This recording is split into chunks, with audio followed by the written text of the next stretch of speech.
time to fill. Welcome to Game 4 of the NLCS, presented by Camping World. Now this series is 2-1 with the Atlanta Braves on top. And away we go on a windy night in Arlington, Texas. And now welcome inside the broadcast booth, everybody. I'm Joe Buck. That's the Hall of Famer, John Smoltz. Well, we saw history in that first inning last night, didn't we? 11 runs put up by the Dodgers, and they come in absolutely red hot with the bats from the way they finished 2 nights ago and then last night. And when you look, John, at this pitching matchup, the tail of the tape, it looks a little bit lopsided going into this Game 4. Well, we all know the Dodgers were favored coming into the series. They flexed their muscles yesterday offensively and made everybody feel like, okay, are they still favored? Well, they are, because the arms they have.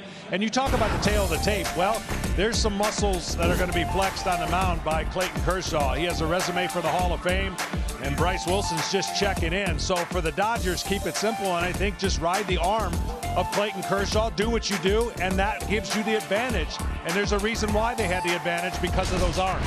Yeah, all right, so if you're the Atlanta Braves now, you're up 2-1. You just took a pounding last night. How do you cover for what appears to be a mismatch in the starting pitching category? Well, the first thing you got to do is have a conversation in your clubhouse and go, we're up 2-1, right? Yeah, we're up 2-1. Everything's going to be okay. You just need everybody to do their part, and it starts with Wilson. Look, he doesn't have to match Kershaw. He's just got to give him 3 innings, one time through maybe. And then Brian Snitker's going to use his bullpen to hopefully stay in the game and possibly win it. But it really is going to be imperative that the Braves start with their offense. Look, their offense has been good enough in the regular season. It hasn't been good enough yesterday. It's going to have to be better today. And it starts really with Acuna and Ozuna. And if the Braves are to win the series from this point on, it'll be more of their offense than their arms. About 45 minutes ago, they opened the roof here in this stadium, and the wind started whipping around. For more on the conditions down on the field, here's Tom Verducci. That's right, Joe. You can probably tell there is a new element in this series, and it is the wind. It's about 15 miles an hour, gusting more heavily than that. Now, Major League Baseball makes the decision on whether to have the roof open or closed. Their preference when there is no rain in the forecast is to have it open. There is no rain in the forecast. They expect the wind will dissipate. There's also the consideration of playing baseball during a pandemic, where obviously the circulation of air is better with the roof open. But I can tell you, predominantly the wind coming in from the left field foul pole, swirling around home plate and carrying out to right field. But it is tricky, it is changing. It will affect play as it stands right now. Now here's Ken Rosenthal. Thanks, Tom. As John said, it's imperative Bryce Wilson gives the Braves a longer outing than Kyle Wright did in Game 3. The Braves, looking at a bullpen game tomorrow, need to save their relievers. Brian Snitker ruled out pitching Max Fried on short rest in a non-elimination situation. Huascar Ynoa, who would have been a logical choice to start Game 5, will be unavailable. He was extended for 92 pitches last night in a game that already was lost. Wright is an option if Snitker is willing to go back to him, but the Braves staff right now is a bit of a house of cards. And if Wilson cannot provide length, that house could crumble these next 2 games. Joe? All right, Kenny, start of his life for Mr. Wilson there. And, well, Corey Seager red hot. What are the Dodgers going to get out of Kershaw tonight? Game 4 coming up next.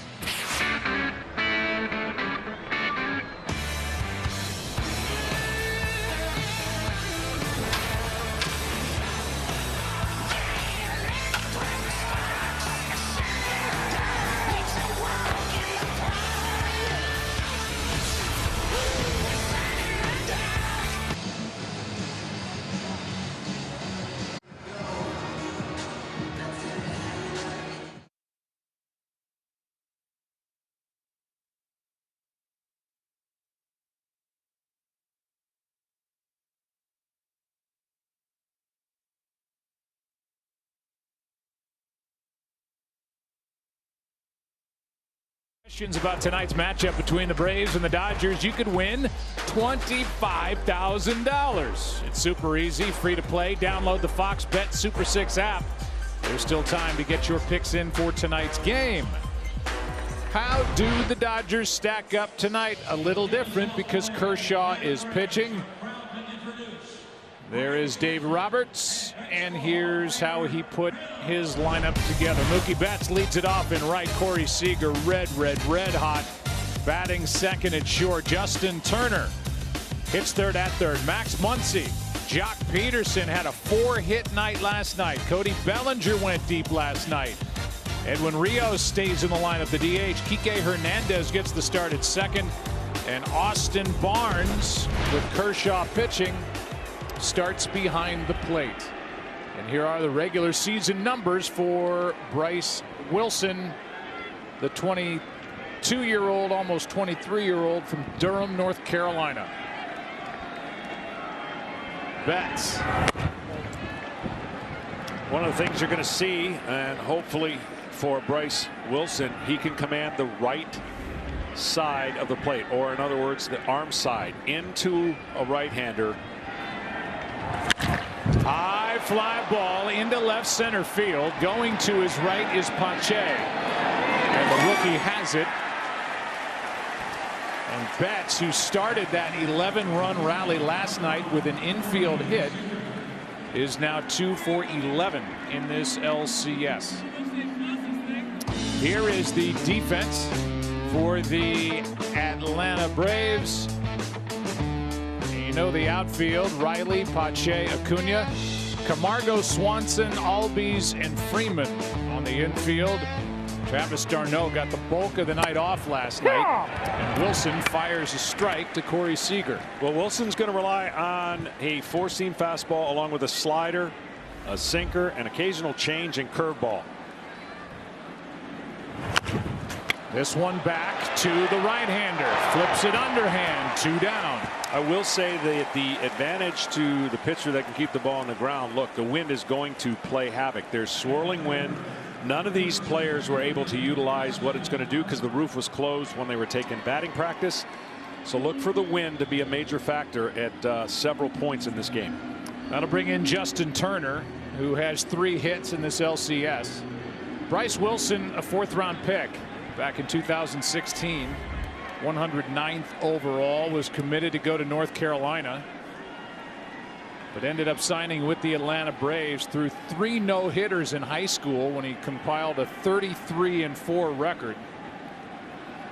And he has shot through the system to the big leagues, and he hits at 96 for a strike over the outside corner to Justin Turner.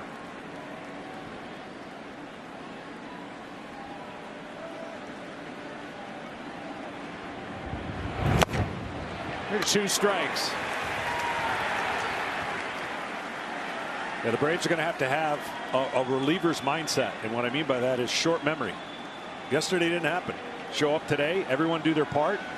Everybody's going to have to contribute, and I mean everybody. There'll be a lot of pieces to their success, whereas the Dodgers are going to play it pretty traditional.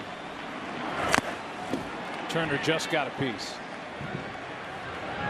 That's the beauty of baseball and the agony of baseball. You get a chance right next day. Go 0 for 5 with 5 strikeouts, you get them right back.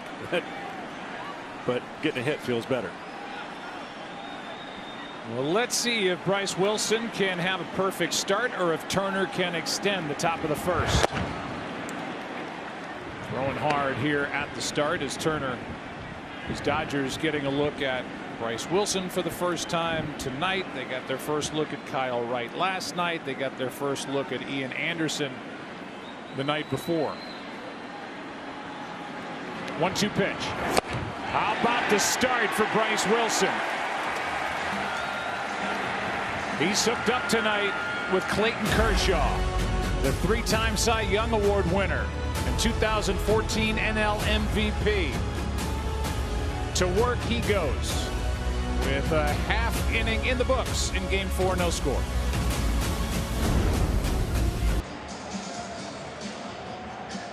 Only at Taco Bell and by IBM. Let's put smart to work. Braves would like to get this guy going. Ronald Acuna Jr. He leads it off 1 for 9 in this LCS, followed by Freddie Freeman. Marcell Ozuna just 2 for 13. In the middle, d'Arnaud, Albies, Swanson.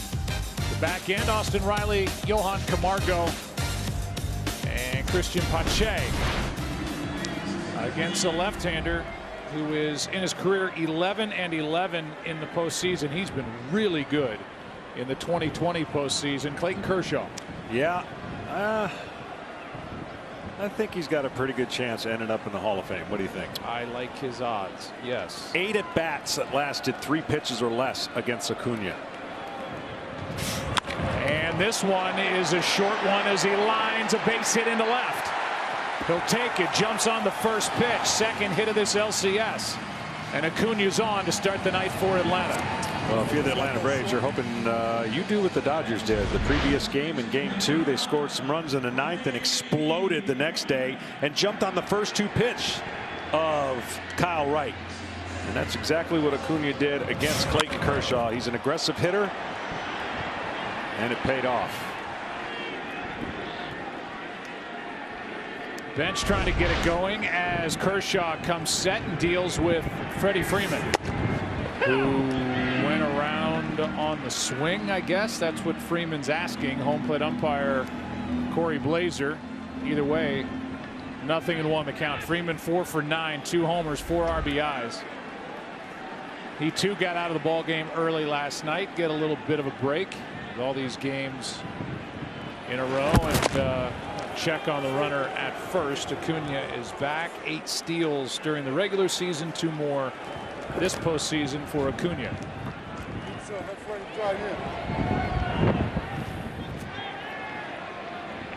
Eric Young, the first base coach.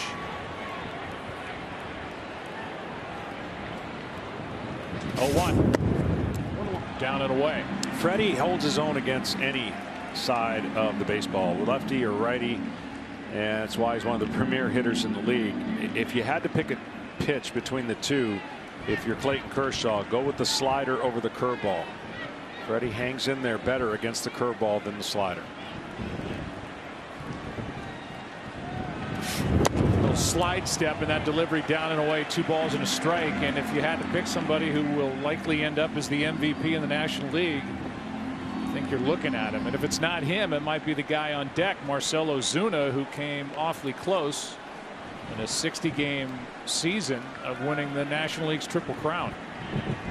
Now you're seeing how windy it is and what it does for a pitcher. It can throw off your timing, right? I mean, the wind, if the wind is blowing at your back, that's good if you are a fly ball pitcher, but it affects your secondary pitches. If it's blowing out, that's bad if you're a fly ball pitcher because the ball will jump out, but it helps your breaking ball and your curveball. So the pluses and minuses of a swirling wind can affect a pitcher depending on the kind of stuff he has. What about a knuckleballer? Knuckleball, this would be a nightmarish wind. You want the wind blowing out.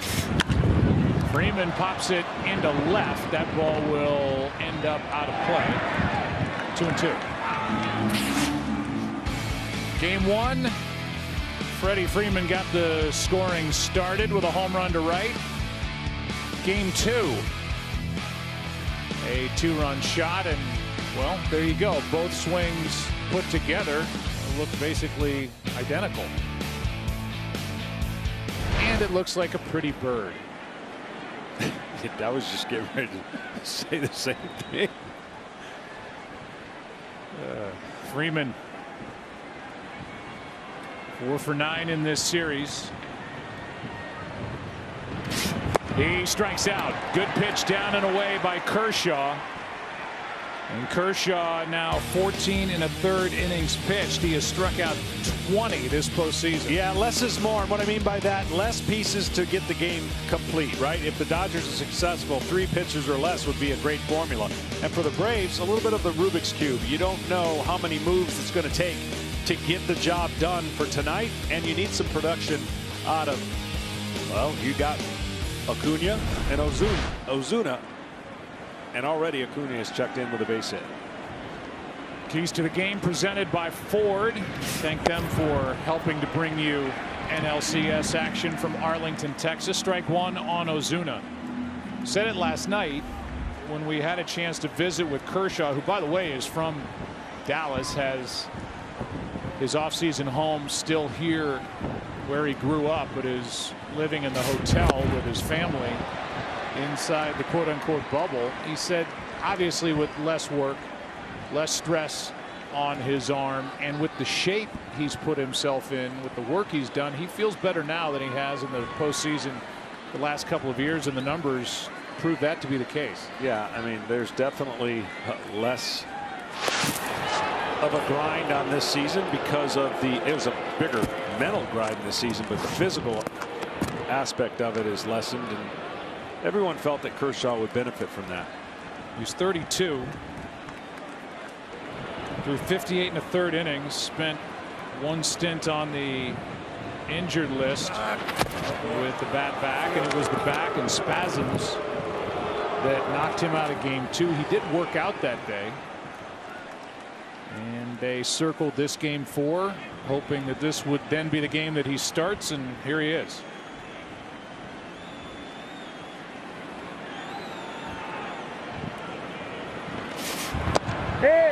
That is just inside. 1 ball 2 strikes on Ozuna, who popped 18 home runs during the regular season.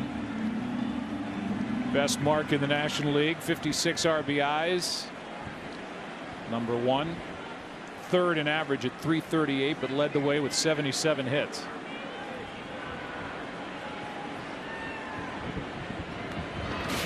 Here's one hard hit right at Turner. Out at second, out at first. A rocket hit by Ozuna, and the Dodgers had him played perfectly. Kike Hernandez turned it. He was in the middle of it. And into the second we go. In game 4, no score.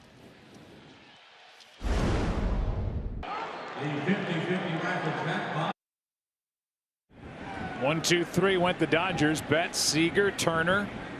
Struck out Turner for good measure. There is a loose baseball by the on-deck circle.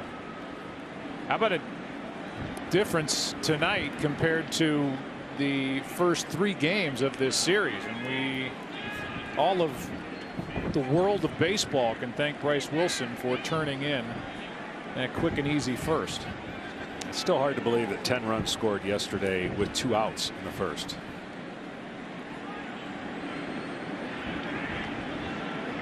Muncy is ready to go, and so is Wilson as he drills the inside corner. Strike 1. One thing I like so far about Wilson is he's not afraid to throw his fastball against a great fastball hitting team.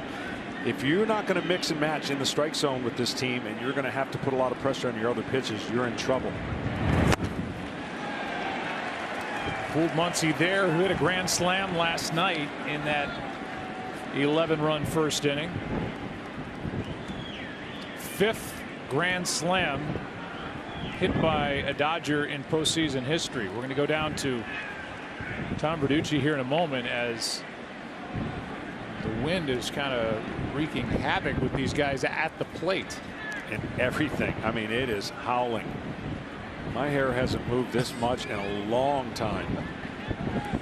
Here's an 0-2 pitch. That's up and away. I mean, you can see Muncy is trying to keep his eyes open, and I'm not being facetious with that. There's more to that specific part of the story. He strikes out over the inside corner. Tom, tell us about what happened with Freddie Freeman after his first inning at bat. Well, imagine being in the batter's box against Clayton Kershaw and you can't see the baseball. That is literally what happened to Freddie Freeman. He came back to the dugout, told his teammates, I can't see. I'm assuming that wind is drying out, or at least affecting his contacts. He came back in. Tyler Flowers gave him his protective glasses to try, but actually Freddie grabbed a pair from one of the trainers to wear, and that's what he's wearing now, apparently over the contact. But he could not see that last pitch from Clayton Kershaw. He's been trying to mash those glasses down on his nose. I don't think they fit him that well. He just grabbed that pair, as you heard from Tom, and he's been trying to push him down on his nose as he's wearing those glasses to try to protect his eyes and contact lenses, trying to use them as basically a wind guard. 1 out, nobody on for Jock Peterson, who had 4 hits here yesterday, and he flies one into center field for Pache. Hardly had to move, and that's 2 down here in the second.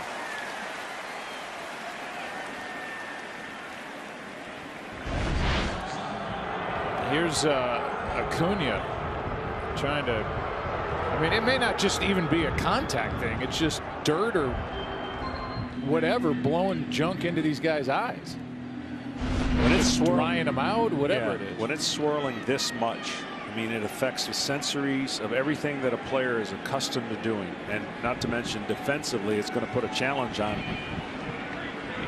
the read of the ball off the bat. If it's way up in the air, I think everyone's going to be okay.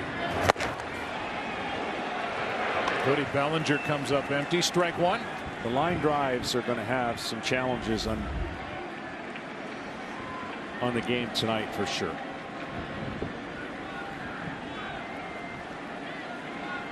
It's not bothering Bryce Wilson. In fact, I feel like I'm going to have to at some point lock the door of the booth to keep you in here so you don't go down there and try to pitch if these guys can't see at the plate. I mean, what's the big deal if you can't see? 1-1 the count. Wilson brings it, and a fly ball into shallow center. Staggering under it is the shortstop Swanson. It is tricky. Thank you, Run DMC. No score after 1.5.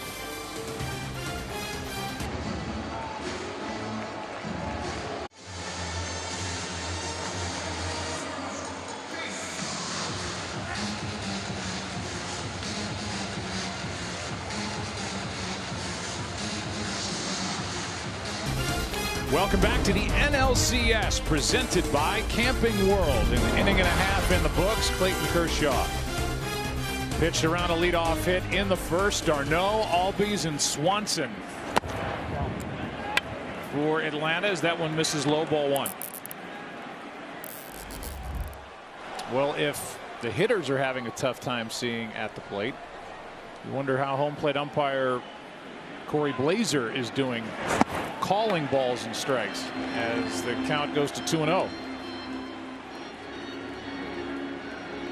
Alan Porter at first, James Hoy at second, Pat Hoberg, who started this LCS behind the plate, he's at third, Will Little in left, and Jim Reynolds, the crew chief, is out in right. That is fouled back toward us, and the count 2-1 on d'Arnaud. Well, what makes Kershaw so difficult, it's not the fact that his fastball moves a lot.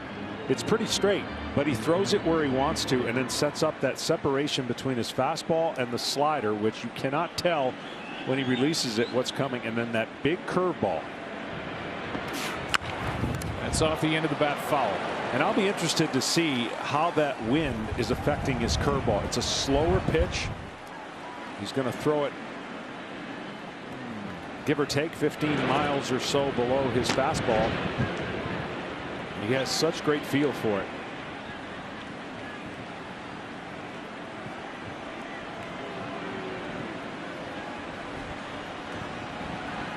That typical look of the gloves spread out, and Kershaw has to step off, and d'Arnaud has to step out, and now Travis is wiping his eyes as he will start to dig back in. 2-2. Bounces in, full count. There's the curveball. He just didn't start it high enough. And that's with the wind. You know, you'll get a feel. You'll throw some in the warm-ups. You see that ball never really started. It needs to start at the mask of the catcher. He can get a lot of freezes on hitters like, oh, that's a ball. Whoops. Came back in the strike zone. Or start it about chest high and get the swing and miss in the dirt. 3-2 pitch here is chop left side. Gloving it, throwing it, Turner, good play. So Kershaw is pitching in the NLCS, basically in his hometown. We're in Arlington, close to Dallas. He went to Highland Park High School, the Scots, 23 miles from here. And he actually went there with Matthew Stafford, he of Detroit Lions fame. And you see what they have up on the wall for Clayton as they continue to honor him with his terrific career in the big leagues. And you're going to see a lot of this, it feels like, with Kershaw just waiting and Albies A late swing and a miss on that first pitch. 1 out, nobody on here in the second. Yeah, your best chances against Kershaw are when he doesn't have a strike on you or the first pitch. So you're going to see some aggressive swings early in the counts. He checked it. Last night you talked, John, about Albies, who's a switch hitter, loving this side of the plate. 134 hits against left-handed pitching since the start of 2018. That's the 6th most in baseball. Well, he was fooled there. Good pitch by Kershaw. Strike 2. Yeah, you look at his career numbers against every pitch. It starts with a 3 or a 4, meaning he is comfortable against fastball, sinker, changeup, slider, curveball, cutter. And there's the best curveball of the night so far. 1-2 pitch now. Left side. Turner's been busy. Has to cut it off. Can't. And Seager can't make a play. We'll see how that's ruled. It's a base hit, Joe. I already put it down. You think? Yep. They had no chance. Turner had no chance of getting Albies. Albies flies down the line. He gets a good jump out of there. And then right there, he's got to pick it up clean and throw it. He knew as soon as that ball, you see the mud on that ball? It is a base hit. You're right. They water down in front of the batter's box. Just about every ballpark just determines how much they water. They may have to add a little water as we go. This wind. 1 on 1 out. Dansby Swanson steps in 2 for 12 in this LCS. Kershaw misses, ball 1.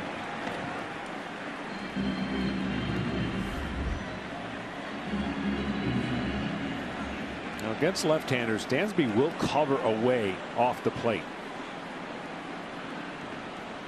He likes it middle to away. And that's why they're trying to get that pitch. If they can get that pitch, which is about an inch or 2 off the plate, then that is going to be almost impossible for right-handed hitters to cover the slider that's going to come off of that. Right, that's off the plate. He gained an inch. He can throw that ball pretty much wherever he wants to for the most part with his fastball. Good block by Barnes. Okay, here's the get off my lawn moment. You got a runner at first, 1 out. You're up 2-1 in the NLCS. Shortstop is up. I know Dansby Swanson's got a ton of power, but the Dodgers have the shift on the entire right side of the infield is wide open. And the only way you can do that, Joe, with the style of hitting and the pitching, because he's going to pitch him in, is you have to stay inside the ball and try to inside out the pitch. And if he throws you in, you got to kind of jam yourself to go that way. But those aren't the kind of swings that we're seeing. We're seeing, I'm going to take that inside pitch, I'm going to launch it over the wall. That's why the shift works. And that's why Clayton Kershaw, who could throw the ball without the shift and make you hit it to where he wants you to, it even applies to him. He even has the protection of the shift right there because the numbers speak to it. Runner at first is Albies. The next is on the inside corner. He just kept pounding him in, and Kershaw gets strikeout number 2 on the night. That's what he's done his whole career. Been able to paint, doesn't have to throw 95, has that unorthodox kind of like pause delivery a little bit, and then he's mastered the inside part of the plate to the right-handers. What that does, again, for the viewer at home, is sets up all his other pitches. That's what makes it difficult for hitters. Check on the runner, and Albies, he goes diving back in. He almost got caught flat-footed.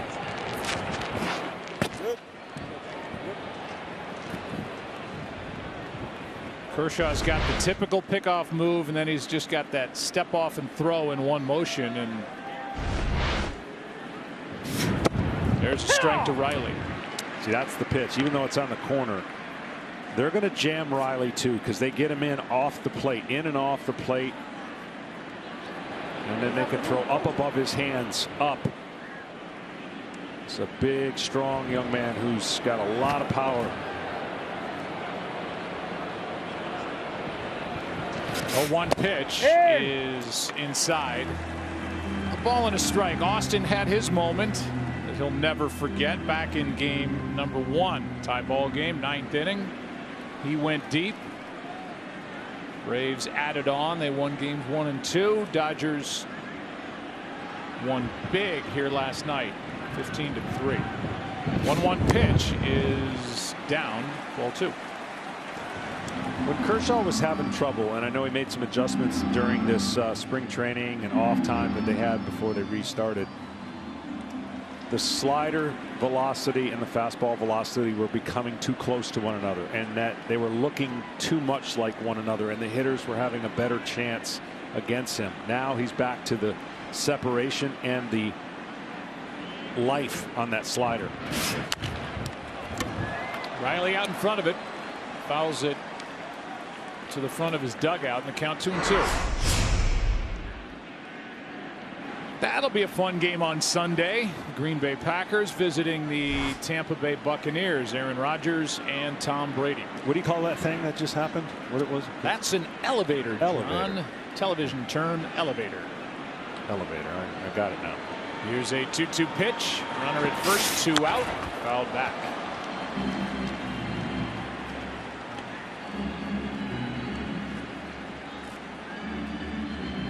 Kershaw, 11-11. This is 28th start in the postseason. The 11-11, his career postseason record. 3-5 in this round. The ERA over 4.5 in 13 games, 9 starts coming in.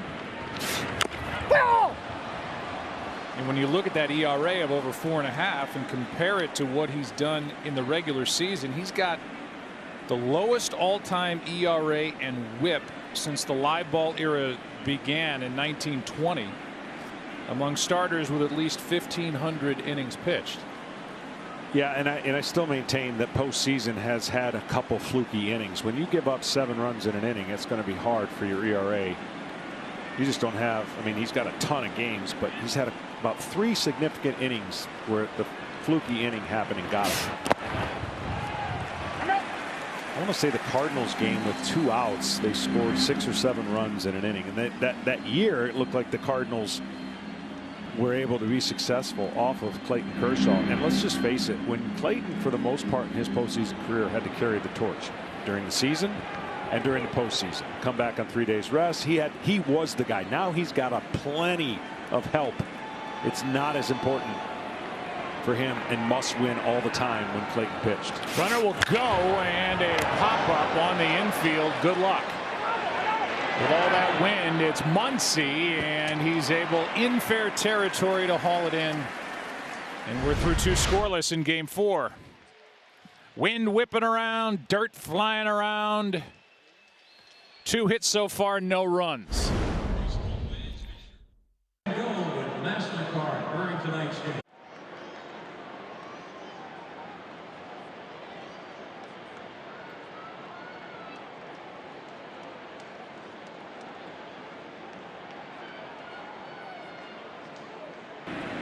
Edwin Rios leads it off. No score, 3rd inning. Ball 1 just outside.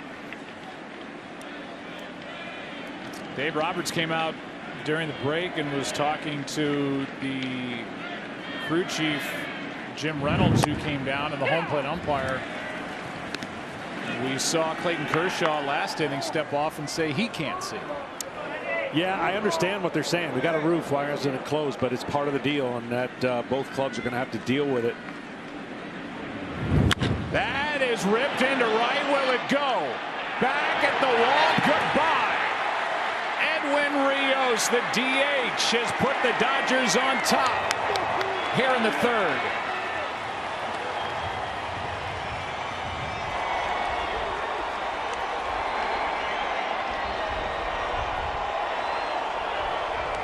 I mean, they say he's Joey Gallo-like. I mean, light tower power, a lot of swing and miss.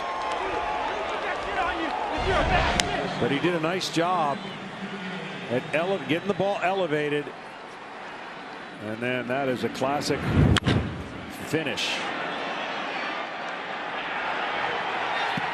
Well, if he's Gallo-like, they know about Joey Gallo in these parts, and that's why that kid is in the lineup. He homered last night. He homers tonight. He was bothered by a groin injury. He hurt during a workout. He was re-added back to the active roster for this LCS. And with all that power, he just drove one through the wind into the seats in right as Kike Hernandez is in the hole, 0-2. Dodgers strike first here in game 4. The old adage, they'll tell you, pitching coaches will tell your pitchers, listen, make them beat you with solo home runs. You just don't want traffic on the bases when you're going to give up home runs. So that's not a big deal for young Bryce Wilson. Keep attacking. If the Dodgers hit solos, they hit solos. That rides inside, 1-2.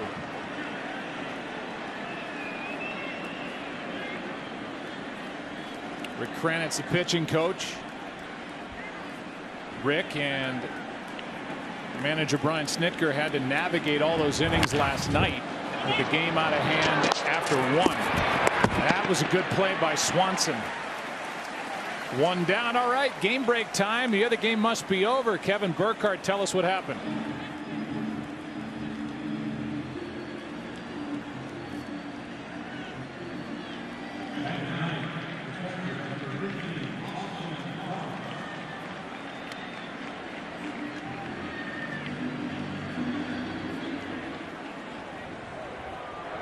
Kevin, thank you. So on they march to another game tomorrow, and the Houston Astros with Dusty Baker, longtime LA Dodger, at the helm now. Not going quietly as a 95-mile-per-hour fastball hits the inside corner to Austin Barnes, who's 4 for 7 this postseason.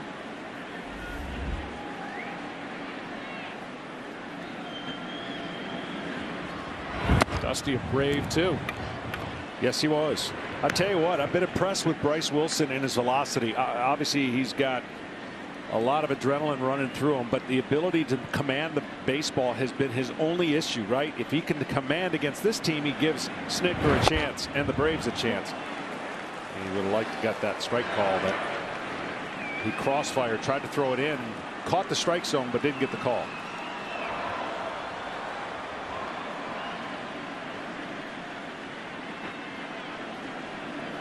Barnes in the number 9 spot, Betts on deck, and that's hit at the shortstop Swanson. 2 out. Don't forget to download the Fox Sports Samsung 5G View app for an all-new immersive fan experience available exclusively on 5G enabled Android devices. How about this for a stat? This still staggers me. Mookie Betts, at one point this year, had only missed 7% of the pitches in the strike zone, meaning swing and miss. 7%. Now, he'll take pitches in the strike zone, but when he goes after a ball in the strike zone, he rarely misses it. Which is huge when you're a guy that can run like Betts. He pops one into right. Out goes Albies, says he has it. Acuna happy that he does. His name is Rios, and he homers in game 4. He went deep last night. Dodgers love it. Up 1-0 after 2.5.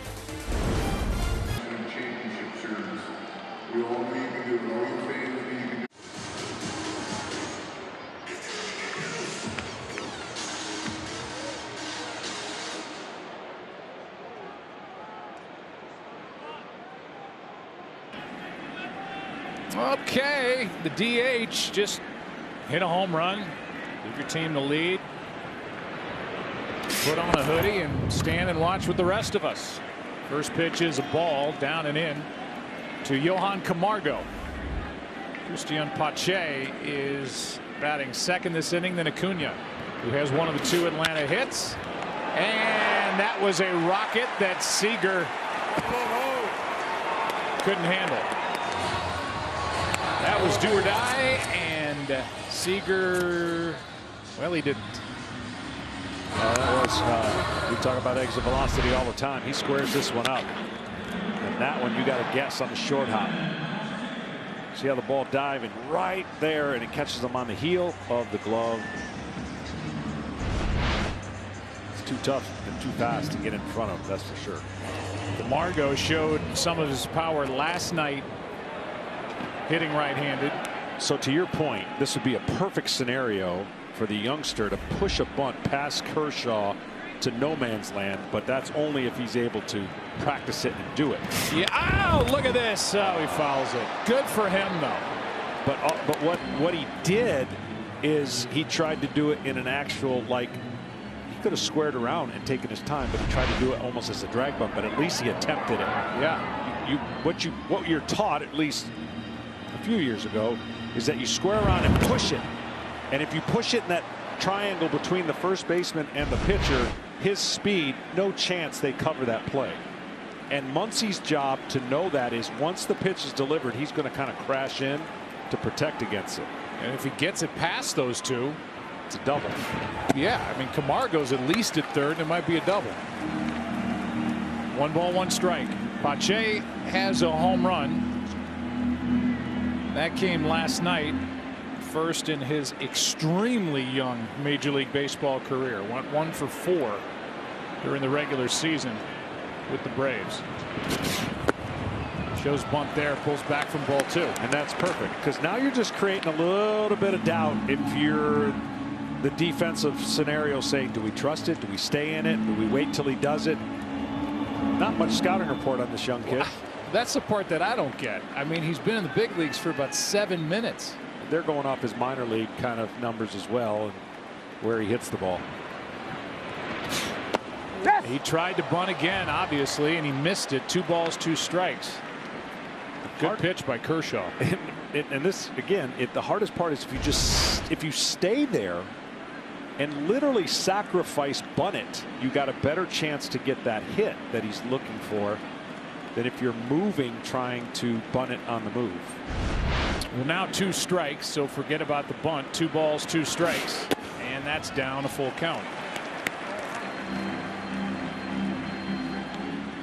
A base hit by Camargo.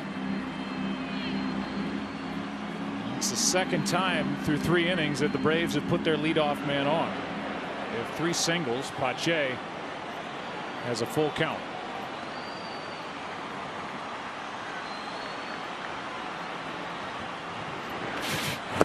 And a strikeout for Kershaw, his 3rd of the night.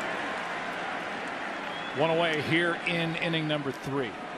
Just too big of a swing here. I mean, putting it in play would have put a lot of pressure on that defense, all on the left side. Great pitch. You see the cutting action on that fastball. It's going to be that cutter he throws.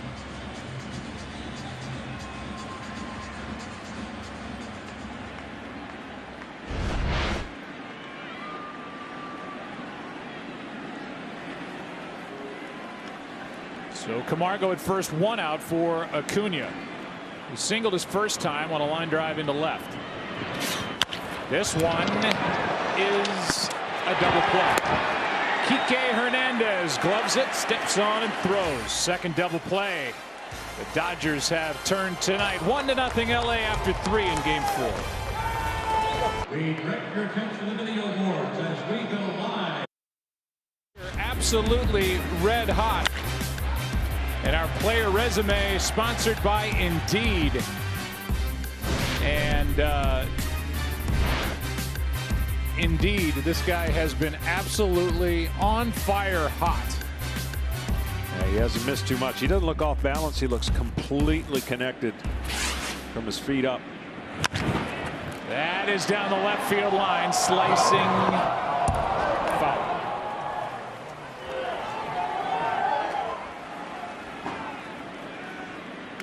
Well, last night, Corey Seager had an RBI double, an RBI single, a home run. They gave him 1 crack at hitting for the cycle. Instead, he flat out to center, and he had the rest of the night off. And that followed the end of game 2 when he went walk, 3-run homer, and RBI double in his last 3 plate appearances. First time up tonight, he bounced back to the pitcher, and the count evens here 1-1.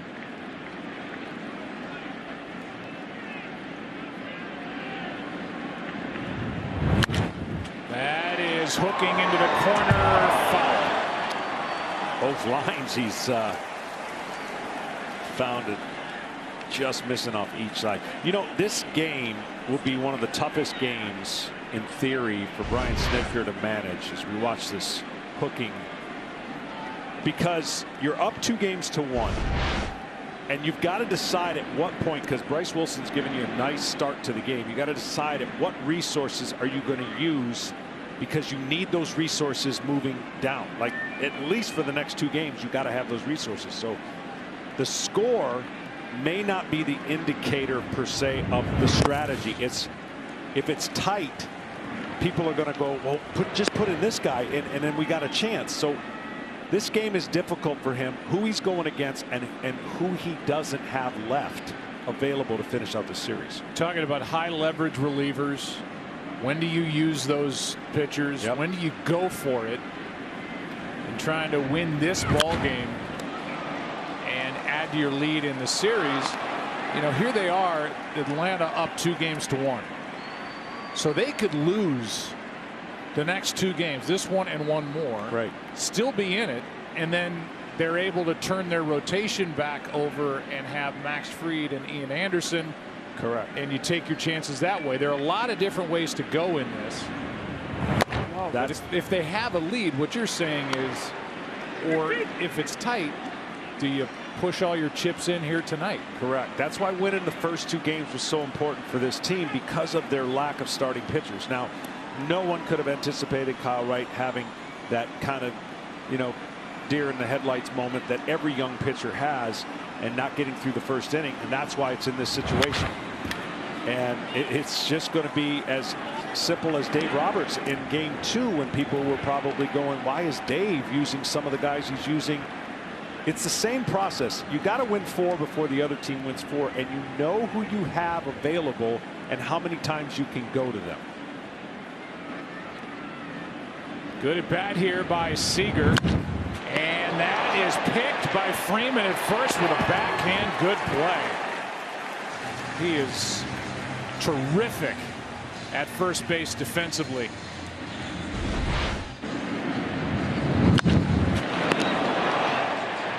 Working harder and harder on his defense. He's an elite hitter. He's an RBI machine. He's the face of the franchise, but he has dedicated himself to become the best defensive first baseman he can be as well. He has also ditched the glasses. Am I imagining things, or has the wind died down? Died down a little bit. Yeah. Good breaking ball from Wilson for strike 1 on Turner. It's a cold front that pushed through, Joe. That's where the winds are coming from.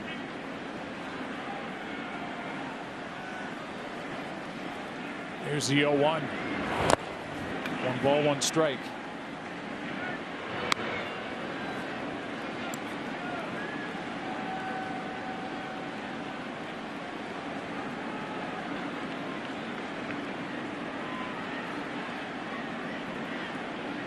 Turner struck out his first time, and skies one into right center here for Pache. And with 2 out, nobody on, the batter will be Max Muncy. Tonight's telecast is sponsored by Geico. Happy Geicoing. You could save even more by bundling home and car insurance. And by Hankook Tire, never halfway. No, Bryce Wilson is almost halfway to what the ideal scenario would be for Brian Snitker. You had to not know what you were going to get. The young man hasn't pitched much, but he has certainly pitched well so far here, attacking with his fastball. More 4-seamers, it looks like, as well. Good change up there.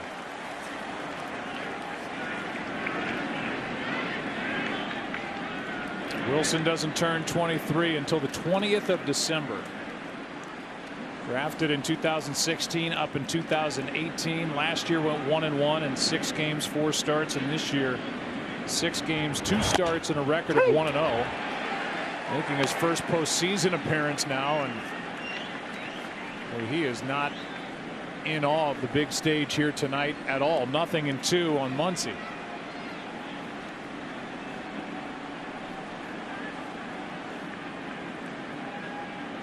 Muncie struck out his first time. Takes a ball here at 96.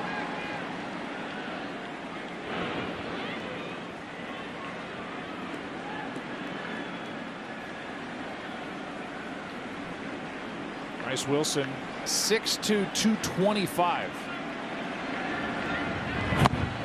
That's just inside again, 2-2. Football playing weight. His football days in high school.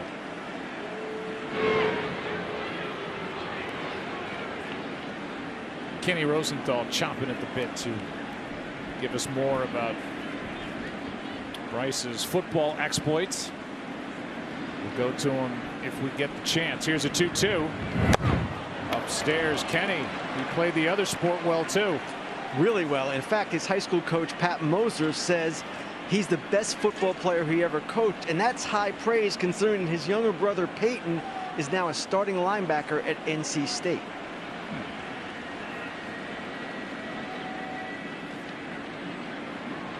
Three-two pitch is foul out of play left side. Well, he's pitching like a linebacker. He's going right at him, and that's the approach you got to have. I mean, if you look at, if you're the next day starting pitcher and you happen to watch the 11 runs in the first inning, you can get carried away with, oh my gosh, or you could just treat it as that's a flukish inning and I'm going to go establish my stuff, give them all I've got as long as I can, and be done with it. This kid giving the Braves everything they could have hoped for as he misses upstairs, yelling into his glove. A 2-out walk to keep the inning alive for Jock Peterson. Kenny, fill in the blanks even more. Sure. Well, his football coach at Orange High in Hillsborough, North Carolina, was Pat Moser, as I mentioned, and he said that the younger brother Peyton was the more talented kid, but Bryce was the more competitive one. He played wingback and linebacker. Those were his main positions, but he also was at quarterback, wide receiver, pretty much anywhere they wanted him. But of course, baseball was his true calling. Now, Billy Best, he's the Braves scout in North Carolina for nearly 2 decades. He says Wilson is the best player to come out of that area, the best pitcher, after Madison Bumgarner. And another scout, the Athletics' Neil Avent, he nicknamed Wilson John Wayne for his stoicism, and we're seeing that tonight. Yeah, we sure are. I mean, you said, John, coming into this game, if he gives the Atlanta Braves 3 innings, they would take that and run. He is 1 out away from going through 4 and showing no signs of slowing down. Yeah, and watching some film on him earlier in the year, he hasn't thrown the ball like this at any point. You got to attribute that to a little bit of adrenaline and obviously the opportunity of a lifetime for him here needed in the postseason. So he hasn't gotten, until recently, he hasn't gotten underneath the ball. When you get underneath that fastball, it flattens out and you don't hit the location you want, and he's avoided that so far tonight.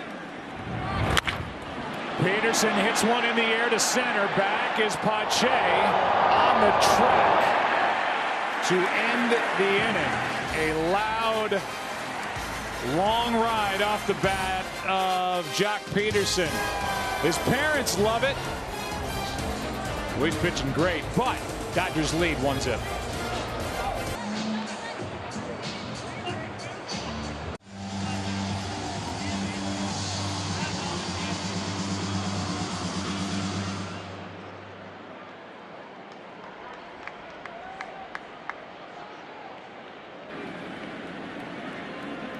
Freddie Freeman first up. Takes upstairs ball 1. Clayton Kershaw has pitched around 3 hits. 2 double plays turned behind him. He has struck out 3. Brings home a 1-0. Freeman takes ball 2. Freeman is so strong and keeps 2 hands on the bat, but he has such a unique approach to how he gets the barrel of the bat. A little choked up. Not many people hit like him. He lines right to Seager. 1 away. Talk about good positioning. Like they knew he was going to hit it there. His finish always looks like it's a sawed-off finish, like he doesn't finish the stroke, but that's how he squares it up. See how that little wrist flips the bat at the end? He needed just a little bit more lift. Bring in Ozuna. Here's the guy the Braves got to get going. He is monster year this year. A lot of swings and misses in the postseason so far. Another interesting approach. Watch the barrel almost stay straight vertical, and then he just sweeps it in the strike zone. That is a blast. Way out of here. This ball game is tied.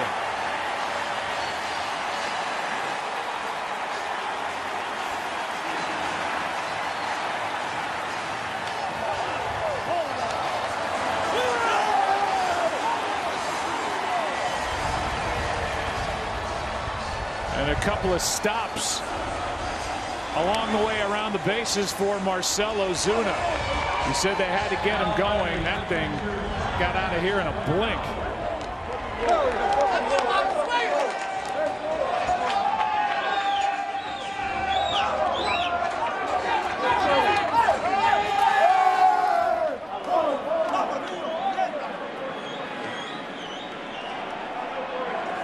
In steps d'Arnaud. Strike one. Homers are great, but off of Clayton Kershaw, I'm sure they're a little more special. They realize, the Braves realize what a matchup they are in against one of the best in baseball, and that helps, to say the least. That's foul. Ozuna. So when you look at this swing, this is incredible. See how straight up and down the bat is, but then look at the path it takes in the zone. You have to be really quick to pull your hands in and keep the barrel in that direction to lift it as far as he hit it. Now, he's been missing pitches like that so far, and he made up for it with that classic Ozuna style and power. Part of the Marlins organization. That's how he got to the big leagues. Made his debut in 2013. Had that monster last year with Miami. As d'Arnaud has an even count of 2-2. He had 37 home runs, 124 RBIs. Traded to St. Louis. They also traded the Marlins' Christian Yelich to the Brewers. Yelich has since won an MVP award. 2 pretty good years in St. Louis, and then this big year on a 1-year contract, $18 million with Atlanta. No. Full count on d'Arnaud. So the DH for the Dodgers goes deep. Puts on the hoodie. The DH for the Braves goes deep. On goes the hoodie. Well, against d'Arnaud, it's a neutral count, 3-2, but you can't miss middle in. That's where his power nitro zone has been. More outs up than in the middle to inner part of the strike zone. 11 home runs in all for d'Arnaud this year, and he takes in the dirt, a 1-out walk. Well, I thought we were going to get our Camping World homer. Watch how flat that bat and the upward swing he makes on this. I mean, he crushes it right over the side. Does it count if it hits off the top and then? No. Read the fine print. I'm sorry, John. Acuna. Man, what a celebration. What a vertical. That is upstairs to Albies. He's got to hit that. Okay, all right. Banner directly. Making sure our viewers are going to see something. We just got to explain it. Which is 90 feet wide, 11 feet tall. Some fan, some lucky person wins an RB. Albies fouls it back. 1 ball, 1 strike. Just to say it again, every time a batter hits a home run, it's not like somebody hits it and then they pull it off there. Every time a batter hits a home run that directly hits the hit it here sign, a fan wins a new RV from Camping World. For rules and how to enter, visit campingworld.com/NLCS. 1 ball, 1 strike. Albies fooled by the pitch out in front of it. Strike 2.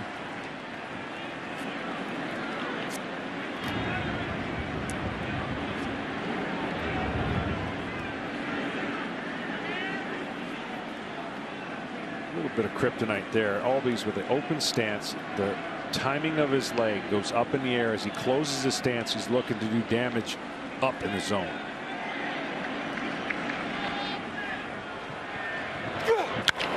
Out of play.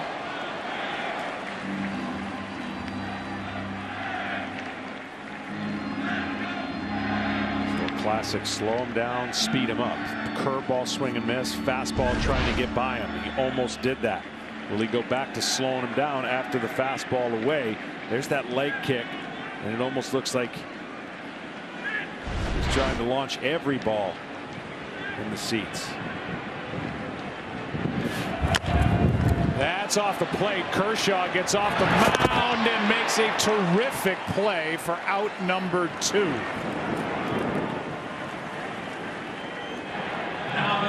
With the speedy Albies running, it took a perfect play by Kershaw, and that's what he turned in. Yeah, you got to get off the mound and get to that position. Kind of helped that he was left-handed there. Makes a nice pivot. Grips the ball. Probably go over that play. He's probably gone over that play, I don't know, 30,000 times. Spring training. He's in his 13th year with the Dodgers, the big league club. Number 7 overall pick back in 06. Didn't spend much time in the minor leagues. That is a fair ball. And out at first is Swanson. Good play by Turner. But the equalizer comes in the inning off the bat of Marcell Ozuna. They're going to look at it in that clubhouse and tell Brian Snitker that Swanson was indeed out, and that will officially end the 4th. Good game. Ozuna hits a blast. You're up, but yeah, how you like me now? How you like me now? Says Ozuna. 1-1 after 4. Back after this from your local Fox station.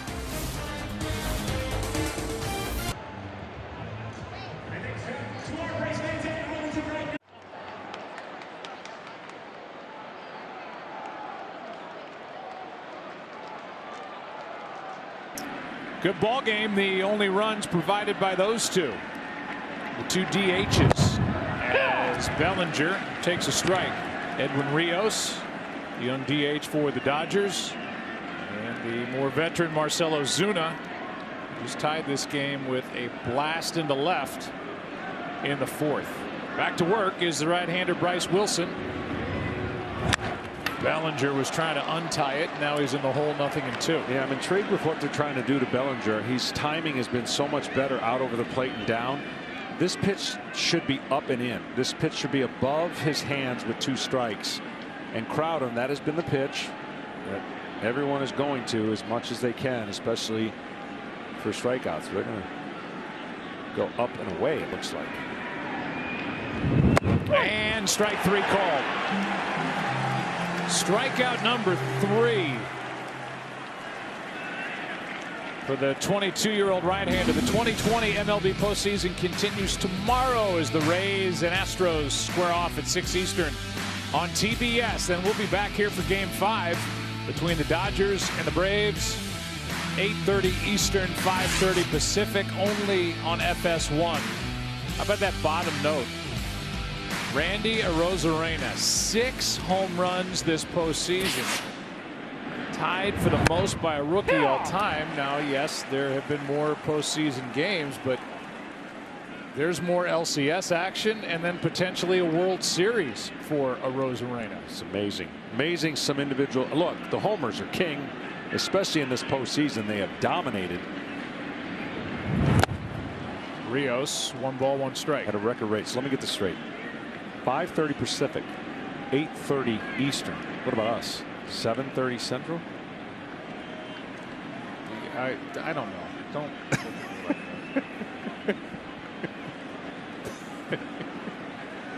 Just you left out the Central people.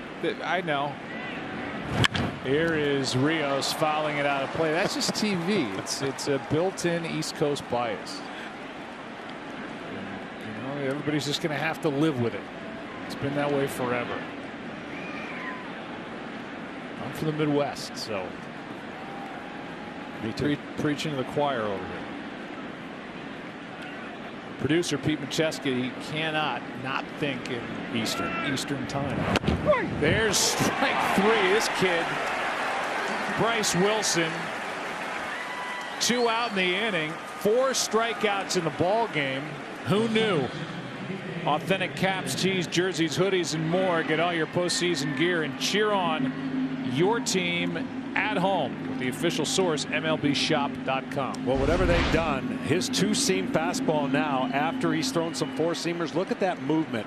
Locks him up. I mean, he's raising his arms as if that ball's so far inside and it catches nothing but the plate. Kike Hernandez. Man, this guy, I've never seen him get cheated. He just unloads. Strike 1 as that almost took the mask off the face of Travis d'Arnaud. Kike has a home run in this LCS. It came back in game 1 with d'Arnaud peeking up at Kike. A 1 pitch. No! If you're wondering why the catcher's eyes look at the hitters, because there's been a few hitters or two that would try to sneak a peek if they could. No, that would be cheating. Just kind of sneak. That's not within the rules. Oh, it's within the rules. The unwritten rules. The unwritten rule. Yeah. Remember in the Open when we were telling the world, or those watching on Fox and FS1, about the tail of the tape, and we were just explaining the data. Right, that's it. But here's the real tail of the tape. This is all that matters, and Bryce Wilson is, to this point, out pitching Clayton Kershaw. All that matters is the game's 1-1, middle innings, and Wilson is cruising through the middle of this lineup for the second time as they get their first look at this 22-year-old. The Dodgers 2-2 the count. Well, he's done a good job missing the heart of the plate. He's got a lower kind of angle that he throws that sweeping curveball. Doesn't go north and south, kind of laterally, and he's mixed in enough of them. He has a hard slider. It's more like a cutter, and he just has done a great job staying out of the middle of that box you're seeing at home. 2-2. Went around, struck out the side. 5 strikeouts. 1 run on still just 1 hit for the top offense in the game in 2020. Halfway through game 4, tied. Tonight's telecast is sponsored by Xbox, introducing the all-new Xbox, Power Your Dreams. And by Tide. If it's got to be clean, it's got to be Tide. The impossible has happened. This is the anniversary of the Kirk Gibson home run back in 1988. These current Dodgers are so tired of hearing about 1988. But that's the last time the Dodgers won it all. Clayton Kershaw, by the way, was born in March of '88. Almost 7 months before that moment that my dad couldn't believe what he had just seen. Yeah, I don't think anybody could watching that. I remember watching that and just going, whoa. The best relievers in Dennis Eckersley. I mean, he was untouchable that year. No, it's in. And Gibson limping around the bases.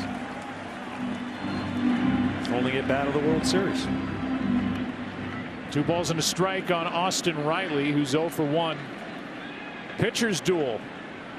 Bryce Wilson, Clayton Kershaw, and here's a fly ball into left center field. Got it off the end of the bat, and it will carry to Peterson. 1 down. Hey, 1 in 5 kids in the U.S. may not be able to afford to play Little League next season. Every time you text Little League to 313131, T-Mobile will donate $1 to their Little League call-up grant program, so our kids can keep playing ball. Talking about Clayton Kershaw, 32 years old. That moment, Kirk Gibson 32 years ago. Look, Clayton Kershaw, I think, wants every time, right, to remind people how great he is. By the way, 3 Cy Young Awards, National League MVP. And by the way, future Hall of Famer, as you said. First ballot. First Easy, ballot. slam dunk. Earlier in the night. 1 ball, 1 strike, 1 out, nobody on. Camargo. Breaking ball skips in and then disappears out of this screen to make it 2-1. How about the Astros? First team in postseason history to begin a postseason game with a home run and end a postseason game with a home run. Springer, Correa, 2-2 on Camargo. And the walk-off by Correa. The Astros shortstop makes it 3-2. Getting a little dicey. The Bay on top of Houston. Left side. Seager. 2 out. Well, you know Brian Snitker is thrilled with this, but right about now his stomach's churning on how to still navigate from this point on. This is kind of like you're in between. You're tied up. Your starter has given you an incredible game. It's easy for Dave Roberts. He knows his starters average at about 7 innings in the postseason, and he only has to turn it over to a couple guys. But what do you do? Bryce Wilson's been showing no signs of anything, and here you are tied up, bottom of the 5th. Foul off the bat of the number 9 hitter, Pache. Here's what I want. Okay. I want someone to develop an app for all the second guessers and the know-it-alls that are in our world so that they can click time, timestamp it. This is what I would do. Okay, wrong. Or okay, you were right. But all the people that can talk about after the words what they would do. So somebody out there, I know somebody's smart enough, get an app so that we can get all the second guessers and armchair quarterbacks to tell you step by step what they would do right now. 0-2 on Pache. There's got to be an app for that. Got to be. What would you call it? I'll get back to you after the commercial. Okay. Pitchers duel. Wilson, Kershaw. Tied 1-1. I don't know what's more impressive, John. The numbers on the bottom or that little number of just 62 pitches for Bryce Wilson. He's been cutting it, sinking it, keeping it out of the zone. And I'll tell you what, whatever game plan they drew up, he has been outstanding. There's the 4-seamer in red, the sinker. He's attacked, and give him credit, because after that first inning and 11 runs, it would have been real easy to kind of nibble and stay out of the zone and create all kinds of traffic. He didn't do it. StatCast, powered by Google Cloud, brought you that. We got some great responses already to the app. For your app? Yeah, I'll tell you a couple of them. Hall of Famer Troy Aikman is in his palatial estate in the Dallas area. He said, I love it. Smoltz is getting bitter on the haters out there.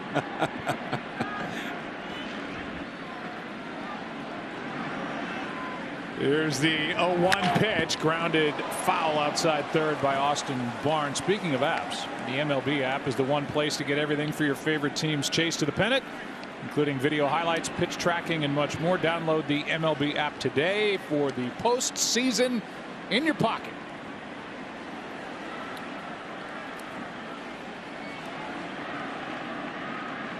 Here's the 0-2 pitch. So we got a couple. I mean, we could just simply call it armchair. That's one, right? 20/20 baseball, 20/20 vision. But I'm going to go with my family member, my daughter. Know it now instead of know it all. So know it now. Good. So know it now is the app. So somebody create it. Tweet me at, oh wait, I don't have a Twitter account. Can't do that. They'll still find you. Trust me. And tweet at me. I'll pass the messages on. Here's a 2-2 and a pop-up back and out of play. So now the bullpen will be going, and I think this is the perfect time to not create any kind of stressful situation for Brian Snitker in the bullpen. You got the lineup turning over for the Dodgers. And I think right now Bryce Wilson's going batter to batter. If somebody gets on, I would believe he may be out. We got the left-handed hitting Seager waiting. Here's a ground ball to short. Swanson got it. One away. You've got the right-handed hitting Betts now, then Seager. Left-hander Tyler Matzik is ready to go. He's been throwing for a while. But right now, Bryce Wilson doesn't need any help. Tonight's telecast sponsored by Subway. It's footlong season. And by Salesforce. We bring companies and customers together. Look at this little gem right here in Arlington, Texas. One of 3 stadiums within like 2 blocks.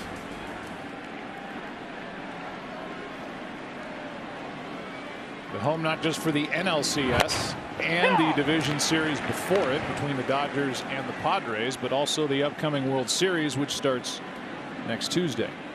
First pitch, a strike to Betts, who was 2 for 12. Both leadoff guys could get going for these respective teams. They both have.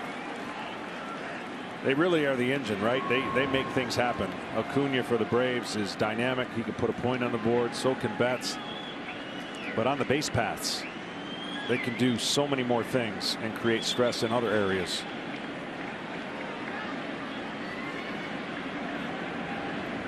Well, last night his infield hit started all the trouble. That's into right field. Carrying, caught by Acuna. 2 down. And in steps the blistering hot Corey Seager. And remaining on the mound, and why wouldn't he be, Bryce Wilson with Tyler Matzik staying out beyond the left center field wall. First pitch right here is going to be important. I'm sure Travis d'Arnaud knows that. One of the most aggressive hitters in all of baseball, Corey Seager, on the first pitch.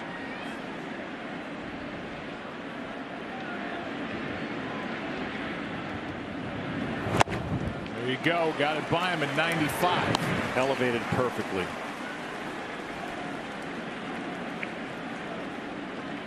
$16 of 20 That's first awesome. pitch strikes. That's how you get it done. I mean, it's a dangerous Dodgers lineup.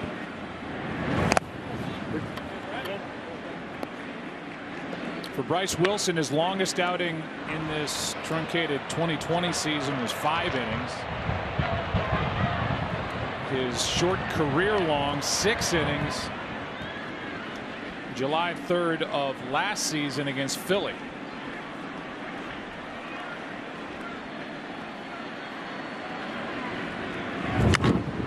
That is popped up. Shallow left. Calling for it is Riley, and how about Bryce Wilson? His family loves it. Braves fans love it. He is giving everything they could have hoped for and more. Still tied at 1.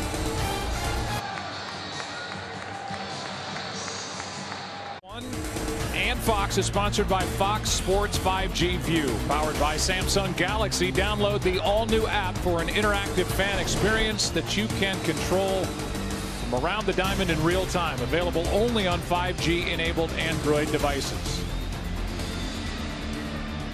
Well, when Bryce Wilson came back to the dugout after getting through a 1-2-3 6th inning, he got a hug from his manager Brian Snitker,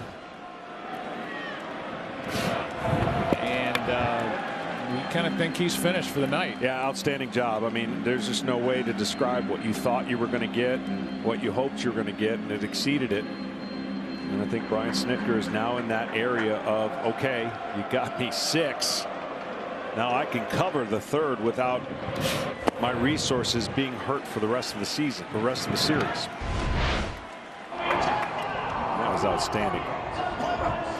Kershaw's been equally as outstanding with all the pressure, really, because you think about, we talked about the mismatch on paper. Now that paper's been ripped up. It blew away in the gusting wind. I mean, the numbers: 6 innings, 1 run, 1 hit. The Edwin Rios home run leading off in the third. 1 walk, 5 strikeouts. Kershaw behind on the count. Top of the order. Acuna takes ball 3.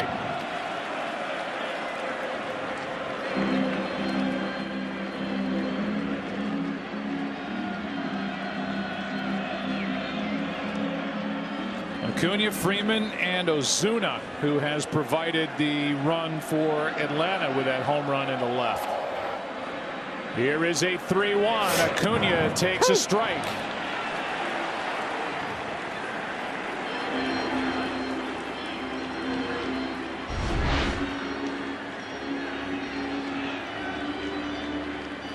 Well framed by Austin Barnes, the catcher. 3-2 pitch is over the head of Kershaw. What a play, but safe. The ball gets away. Acuna ends up on the ground and may be in some pain. Kike Hernandez did all he could, and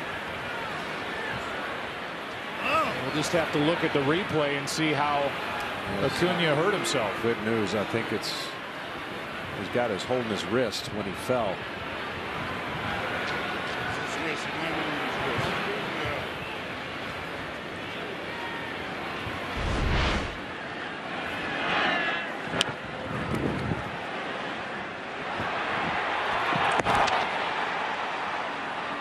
May not even be his wrist. Look how it hits the bag right there.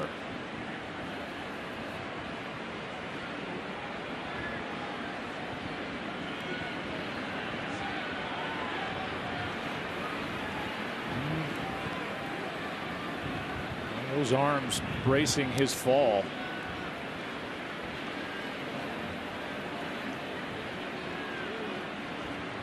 It's hard to see from here what exactly they're checking, but he's still down on a knee.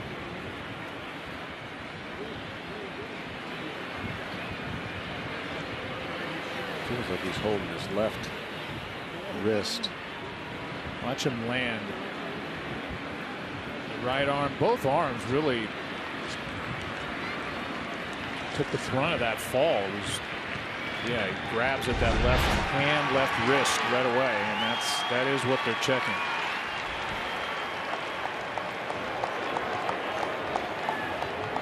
Meanwhile, the Braves have their leadoff man on yet again. 3rd time that's happened, and Acuna says he is okay to continue as Kershaw is able to throw some warm-up pitches before his battle with Freddie Freeman.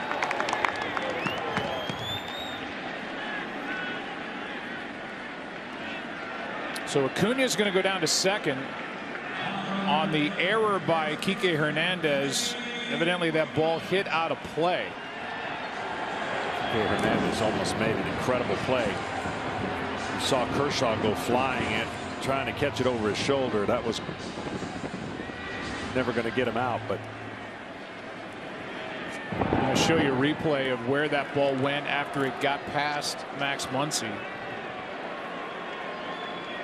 Runner at second with nobody out. It's a hit and an error. And Freeman has a chance to put Atlanta on top for the first time tonight. Fouled away, strike 1.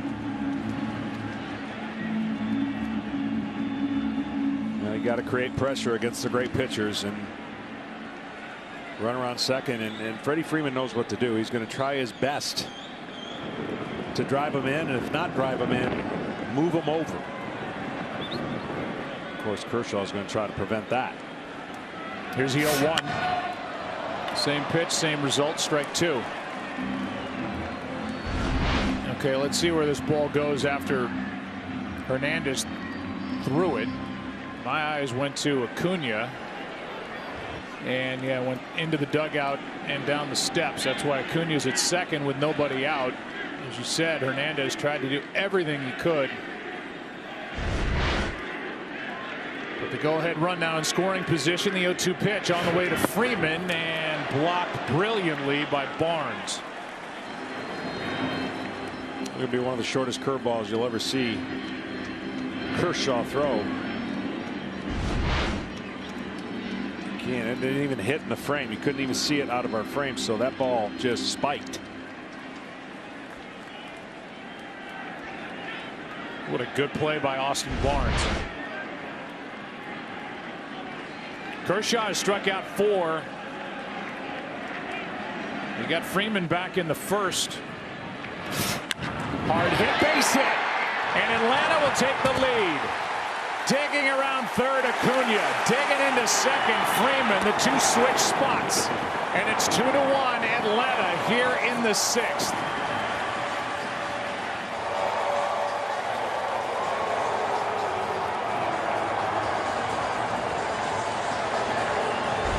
Well, the MVP of the Braves got it done both ways. Fastball inner half. He hits it so hard that he beats Muncy for being able to react to it. So he got him over, got him in, and got rewarded with a double.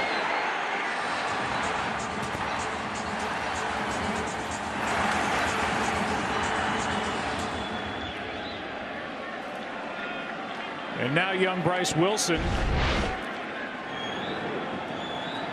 can get a decision in this ball game.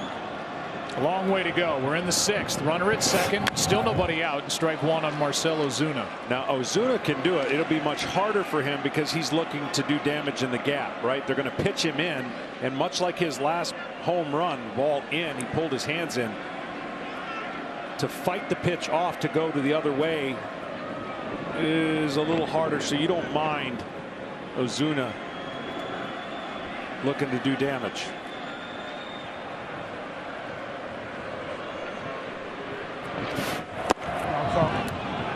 That ball is up. 1 ball, 1 strike.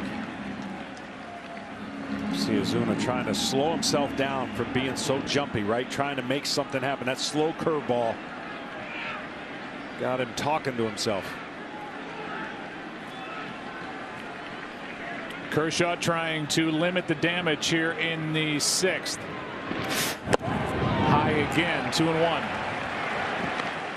There is action for the Dodgers now in their pen. As Brusdar Graterol cranks it up.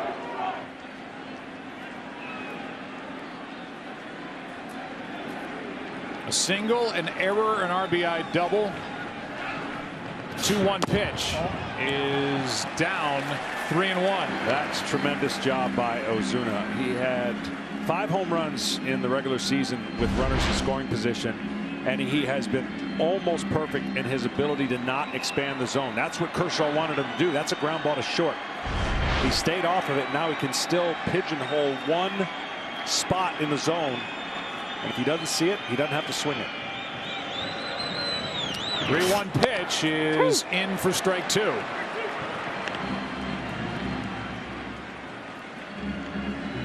May have outguessed himself there, thinking he might have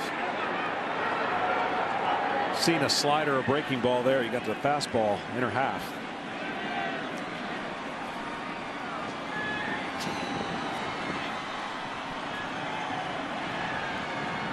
Three-two pitch. That's into left center field. Another run. Driven in by Ozuna. Cruising into second. Another double. It's 3-1. Atlanta on top in the 6th.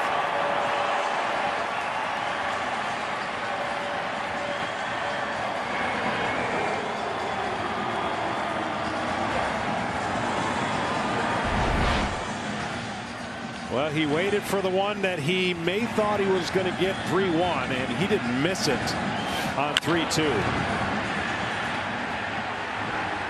Back-to-back doubles.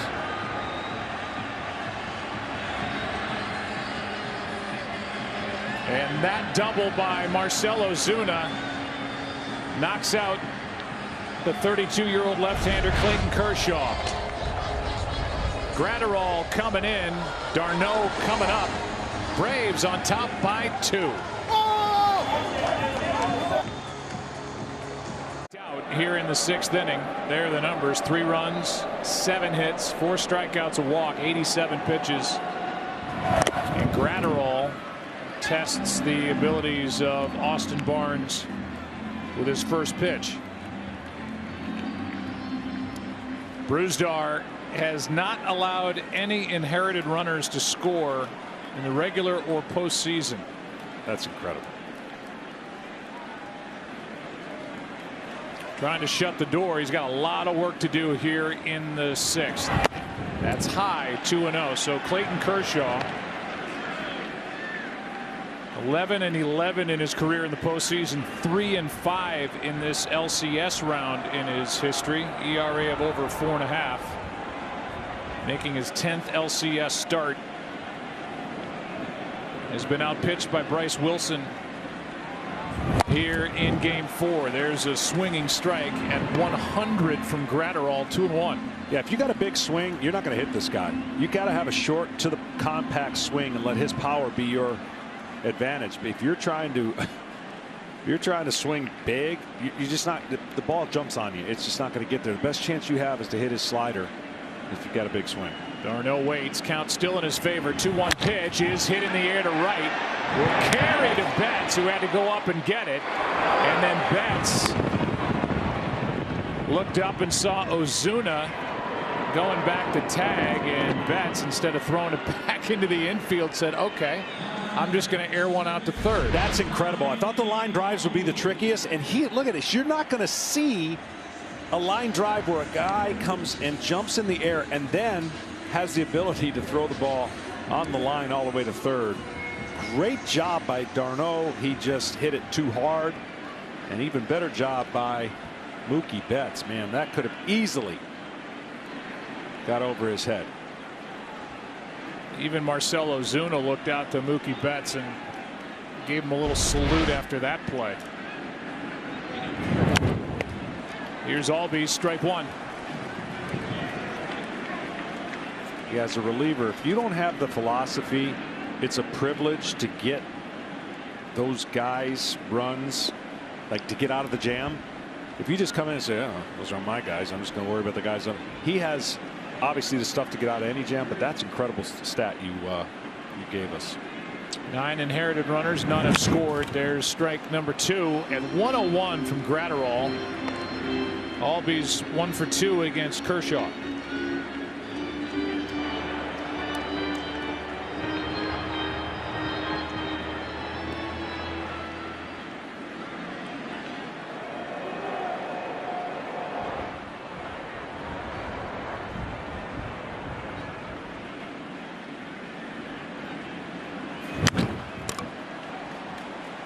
Another one at triple digits, and we said it in Game 1. There's guys who look like they're working hard to throw 100 or upper 90s. In this case, 101, and Gratterall, just big, thick right-hander, just makes it look easy. It is amazing. Swanson on deck. Albies hits it to right, and a base hit. Ozuna had to hold, so he just goes to third, and it's 1st and 3rd with 1 out on a base hit by Ozzy Albies. 2 tough things. The guy throws 101, and you have Albies fouling off, and he throws a slider down and in and lets his bat catch up. But you're right. It's a tough read for Ozuna. Not much he could do there. So it's 1st and 3rd. All right, so this is a play that's indefensible. And again, we don't see it very often. The guy throws 100, so it's not that easy.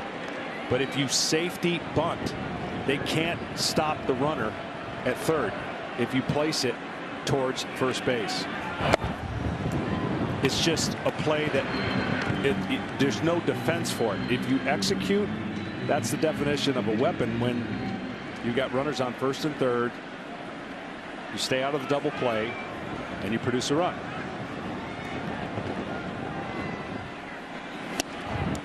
And What you're talking about is a safety squeeze as opposed to the suicide squeeze, right, where the runner at third just takes off and you have to hope that Swanson in this case gets the bunt down.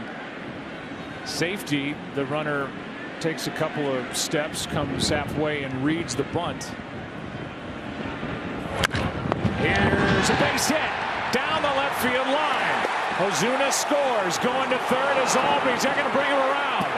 Here's the relay by Seager, not in time. 2 more runs for Atlanta, and they have blown it open here in the 6th inning. They lead 5-1. Dansby Swanson delivers between Turner and the baseline. And in Turner's defense, you don't anticipate that your hitter is going to pull your stud pitcher down the line, so you're off the line. And that ball gets just by Turner, and where it goes, the outfield's protected to shade the other way, so that allowed Albies with his speed to score all the way from first base. Now Riley gets out of the way of the pitch inside. This all, though, still funnels back to Bryce Wilson. Absolutely. I mean, there is you can't hang a star big enough on what he was able to do as shorthanded as the Braves were. And they knew that. It's not like something happened. They knew they were shorthanded coming into this, right? So they played the first 2 games brilliantly. They win. Yesterday, of course, the blowout. You get no chance. But today was that game that we talked about with Brian Snitker. Okay, now I can play it completely the way I want to with a 4-run lead here, looking to add on. Riley swings and misses 2-1. So the line on Kershaw reads 5+, 4 runs on 7 hits. A walk, 4 strikeouts, a home run allowed. That was to Ozuna, who's right in the middle of it again here in the 6th. And Riley grounds one up the middle for a base hit. Here comes Swanson, add another run at 6-1.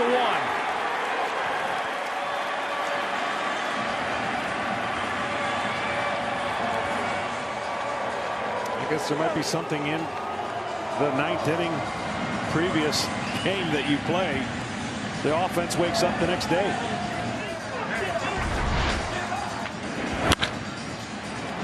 That's good hitting out of Riley. Not trying to do too much against a guy who throws 100.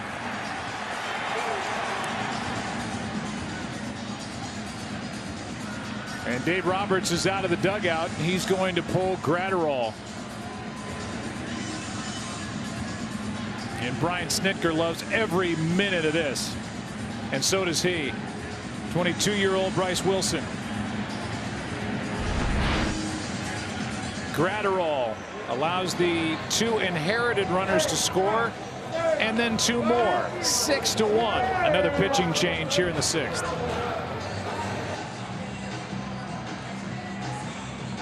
In America's Game of the Week, Aaron Rodgers leads the Green Bay Packers. They're coming off a bye against Tom Brady, and the Bucs off a mini bye after that Thursday loss in Chicago. Then rescheduled from tonight, it's a special edition of the NFL on Fox on Monday late afternoon. Chiefs take on the Bills in Buffalo, also available on NFL Network and streaming on Amazon Prime. Braves are 5 for 6 this inning with runners in scoring position, as Camargo deals with the lefty Victor Gonzalez and comes up empty, strike 1.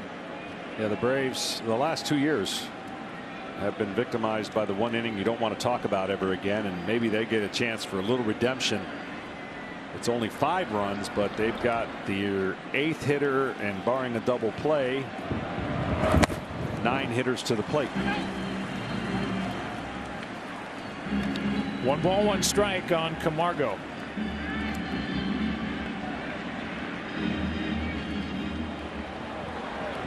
Camargo with 1 of the 10 Atlanta hits tonight.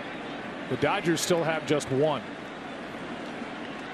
The Braves are about to dip into their bullpen. Camargo waits, and he's out in front of that pitch again. 83 from Gonzalez in the count 1-2.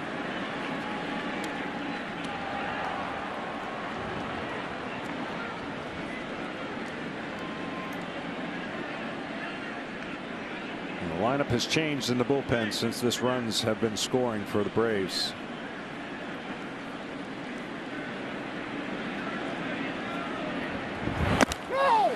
That's in the dirt. Tyler Matzik, by the way, was up. Now it's Will Smith. And the answer to the question that we asked earlier, when do you go for it? If you're Brian Snitker, it's right now. I mean, he's going to put the pedal down, try to close this out with his best out of the bullpen and go up 3-1. I'm just telling you, this gives him breathing room. If it's 2-1, it's still a nightmarish situation for Brian Snitker. And the reason is because 2-1 really doesn't guarantee you anything. I mean, there's no room for error, and you have to think about using those weapons to go up. It's enticing to think about going up 3-1 against the great Los Angeles Dodgers. So now he knows it's a no-brainer decision on the lineup he's going to choose from this point in.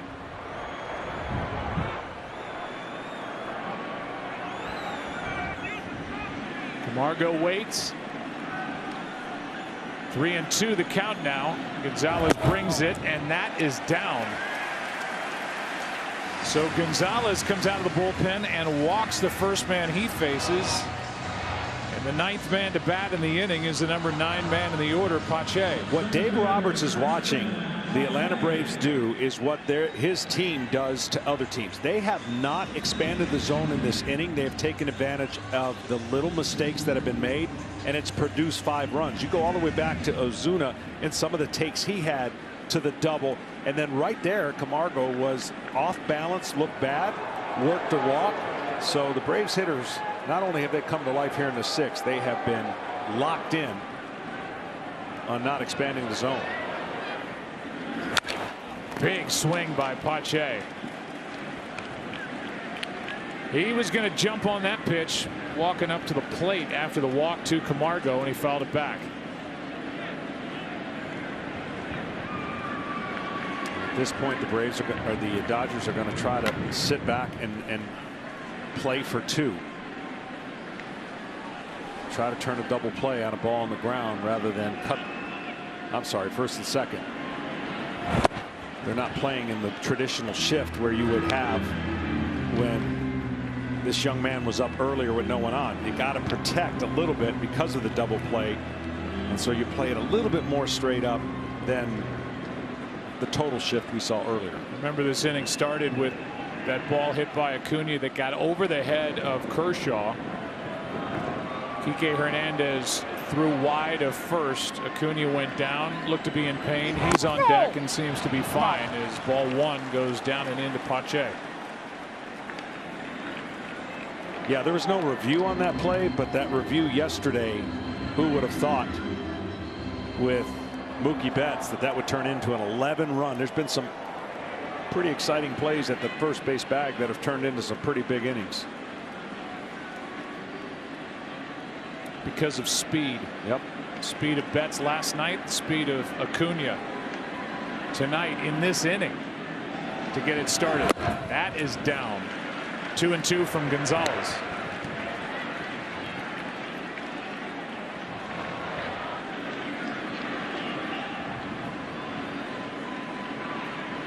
At some point here, we're going to have to look ahead to what's coming in Game 5, at least with regard to the pitching matchup. Well, that'll be easy for the Dodgers. It's going to be Dustin May. Here's a 2-2. Full count. Even though Dave Roberts still was hedging on that, just depending on how tonight unfolded, that decision becomes a lot easier. On the other side, talking to Brian Snitker before the game, he was in that camp of, hey, I don't know. I'm just going to see, and we'll figure it out when we get there.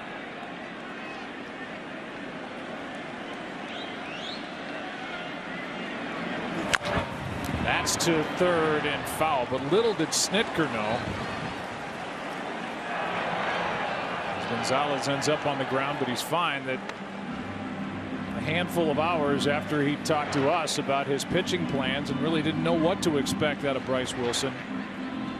That young right-hander would go 6, allow 1 hit, 1 run, strike out 5, walk 1, and just dominate a terrific Dodger lineup.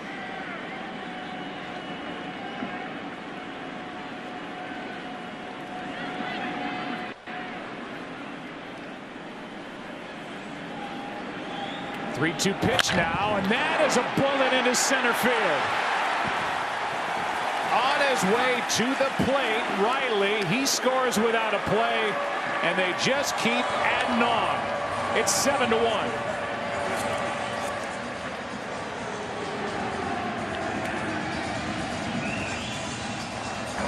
Dodgers just haven't been able, they haven't been able to put the put-away pitch. They've had the hitters in deep in counts with 2 strikes. And credit the Braves this inning. This young kid struck out twice against Kershaw, had 2 strikes on him quick, and went right up the middle, put it in play, and got the job done. In the beginning of this series, and it's going to go, we obviously know it's going to go at least to tomorrow. I thought the team that put the ball in play the most was going to have the best chance of winning. Dodgers did a great job yesterday. The Braves are turning the trick tonight. A 6-run 6th inning and a chance for more. 2 on, still only 1 out, and Acuna was trying to pound one out of here, fouls it away, strike 1. The beginning of the night, you talked about Acuna and Ozuna, the 2 guys whose last names end in the letter A, having to get going. Acuna came in 1 for 9. He's 2 for 3 in this game. Marcell Ozuna came in 2 for 13. He's 2 for 3 with a homer and an RBI double. 2 huge at bats. That's the story of this inning. 2 strikes. Now what? That man pitched pretty darn good. I know the line score is not going to look like the way he pitched, but unfortunately, Bryce Wilson didn't care who was on the mound.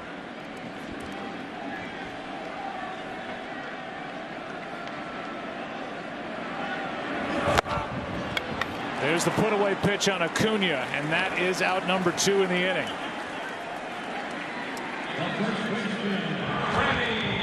We've shown Bryce Wilson's parents all night long, Chad, and Tracy, and his cheering section was going crazy with every pitch, and they are loving it now. Now they're totally stress-free. Their kid pitched great. The bullpen's going to take over, and the offense has gone crazy here with a 6-run inning. Yeah, until you have kids, you have no idea what it's like for your parents to watch their son or daughter play in whatever level, but in this level right here, the big leagues and the postseason, much more relieved now. Freddie Freeman steps in. He had the first RBI of the inning with an RBI double off Kershaw. Tom Verducci, what are you seeing from your vantage point down there? Well, just amazing story of Bryce Wilson when you think about it, Joe. He'd only had 7 career starts. He spent most of this season at the alternate training site through only 15 2/3 innings in the major leagues. He had a 5.91 career ERA, hadn't pitched in 18 days. He was asked before the game, could you have imagined yourself pitching in the NLCS starting after spending so much time at the alternate training site?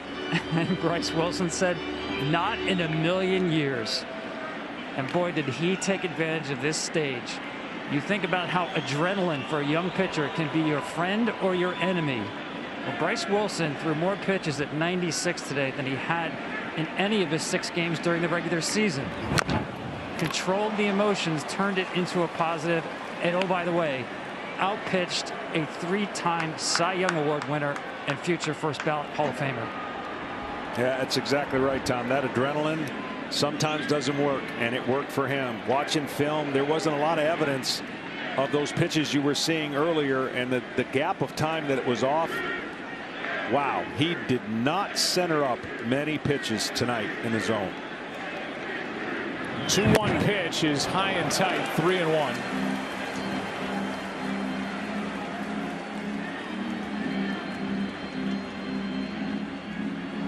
I mean, this is coming off the heels of your other starter going down 2/3 of an inning and just having shock throughout the, like, what just happened? They scored 15 runs, and to come back and hold the Dodgers at this point, a lot of game left, to 1. Full count after a 32-minute top of the first last night in game number 3, where the Dodgers put up 11 runs and basically ended the game before it began.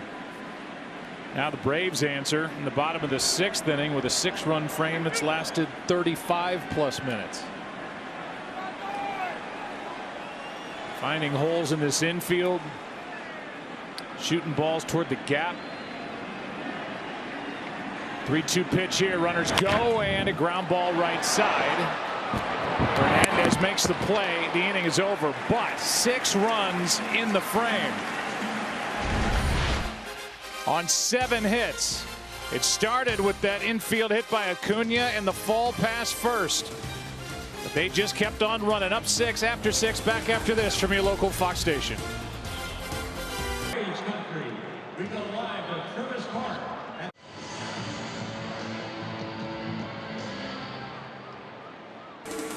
Welcome back to the NLCS presented by Camping World.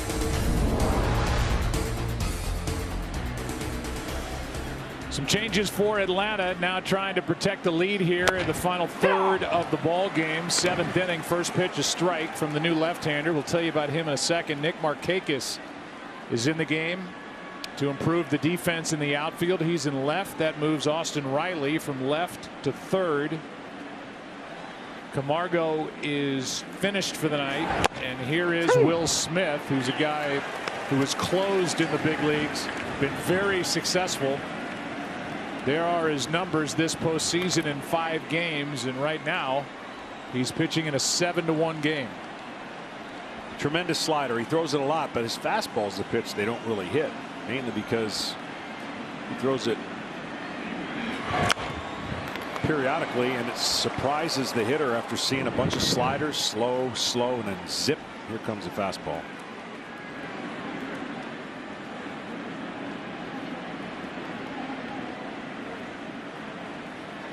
Last year, Smith went 6-0 with the Giants, 2.76 ERA, 34 saves.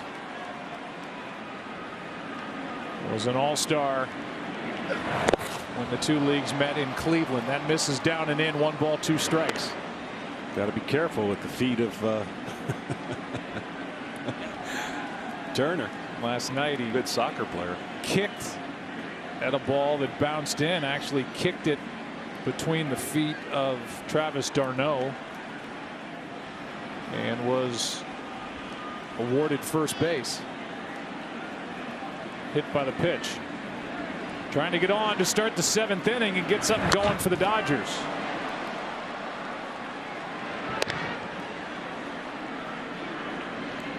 This has been an emotional type series where the hitting team gets on a roll and they don't stop. Everybody feeds off of each other, especially when the Dodgers get going like yesterday, and then Braves got going here in the bottom of the 6th. Another 1-2 delivery is another foul ball back to the screen. This was the inning when the Dodgers got after it, down 7-0 in game 2.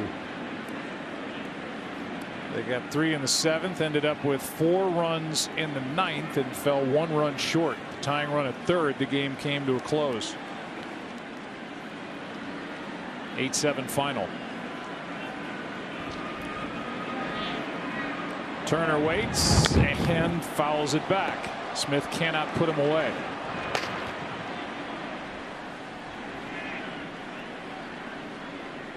Here's what you're talking about, John, where it just started and then didn't stop. The carousel kept turning. No, and they actually had a chance to do with Acuna and Freddie Freeman up with the bases loaded to do more damage to what was already a successful inning.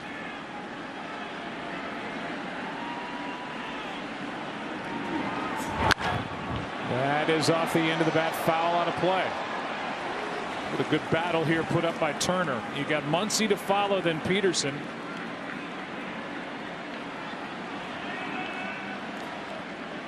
It's just amazing in the postseason how your brain allows you to think differently than in a regular season.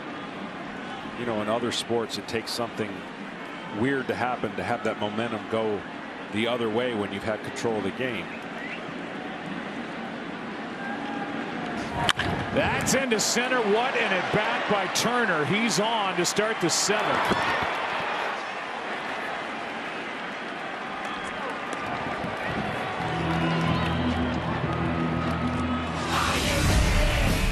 From the incredible WWE Thunderdome for the first time ever on SmackDown, a Universal Championship match. Reigns versus Strowman on the season premiere of SmackDown, beginning with a kickoff show at 7:30 Eastern on Fox.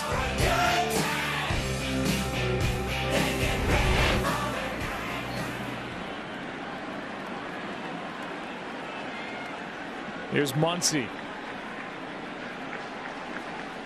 Max 0 for 1 with a strikeout and a walk, trying to figure out the lefty. Smith takes the ball.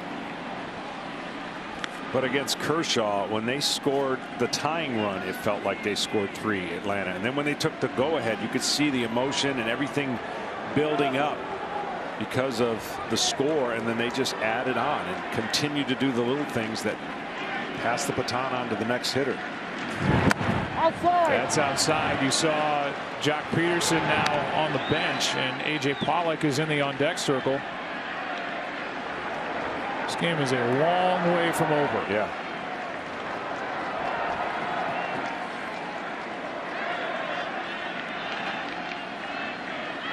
Muncy with a count in his favor, 2-0. Takes ball 3. And the point I want to finish up, it's like you look in other sports, football team, the team's way up. What happens when it turns around? Sometimes it's a turnover. You know, if the other team outscores you, you can deal with that. And if in this situation, if the Braves would have got nothing but hits, you can deal with it. But the walks in between, the great at bats, that's all it takes in the postseason to kind of create, like, all right, we're coming back. A 4-pitch walk to Muncy. And the Dodgers have something cooking here in the 7th. Pollock will be the hitter for Peterson.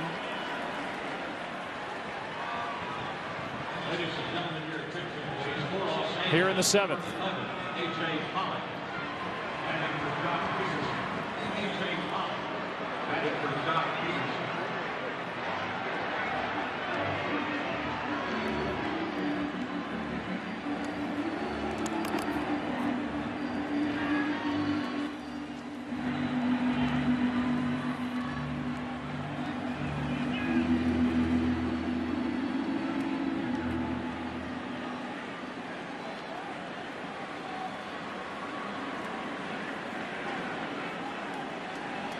Well, now action starts for Atlanta in their bullpen again. So Chris Martin, the right-hander.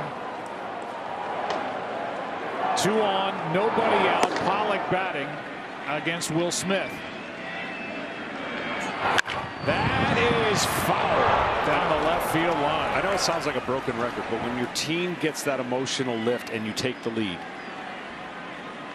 every pitcher's taught, get the leadoff batter out. Even if the next guy gets on, even if it's in this situation, 1st and 2nd, 1 out. When you take the leadoff batter out of the equation, you're always 1 pitch away from a double play and getting out. When the leadoff batter gets on via hit or walk, it always feels like a bigger rally than it should. And that's exactly what Will Smith was trying to do and trying to avoid. And now he's got himself in a little pickle here. Well, Turner had to battle his way on, ended up with a sharp single to center, then a walk, now a ball to Pollock. So far, A.J. Pollock 2 for 8 in this LCS, 6 for 23 this postseason with 2 RBIs.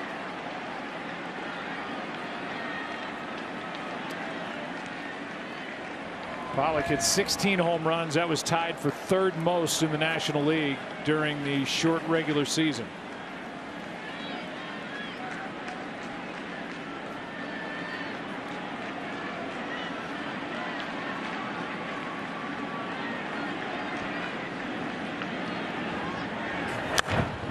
Off the hands, back to the screen, strike 2.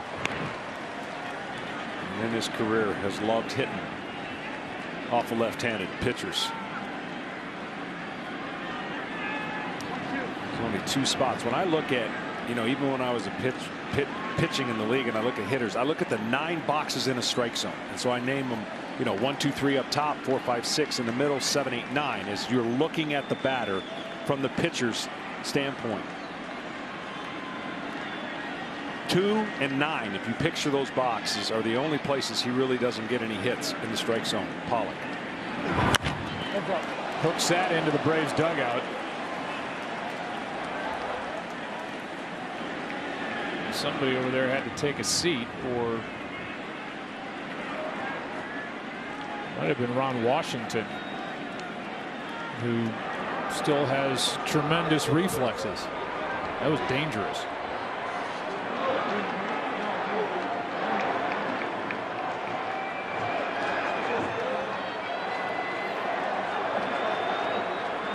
He's putting on a glove. Yeah, I don't blame him.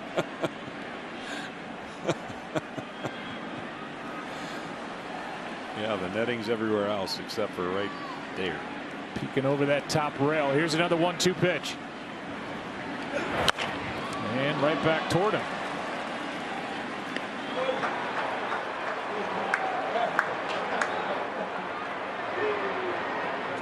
You know he's smiling beneath that mask. Yeah.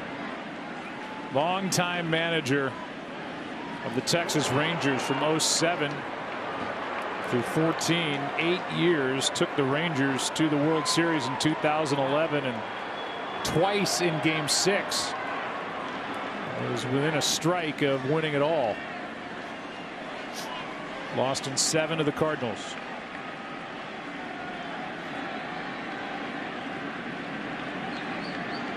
Two on, nobody out, and another foul.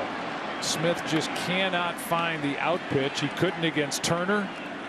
He walked Muncy on 4 straight, and it's still 1-2 on A.J. Pollock. Big numbers against lefties for A.J. this season. So if you're looking at that spot and where you want to get him, he doesn't expand the zone, which is pretty incredible against left-handers. It's middle up in the strike zone, and then lower inside in the strike zone are the 2 spots. Every other spot he covers.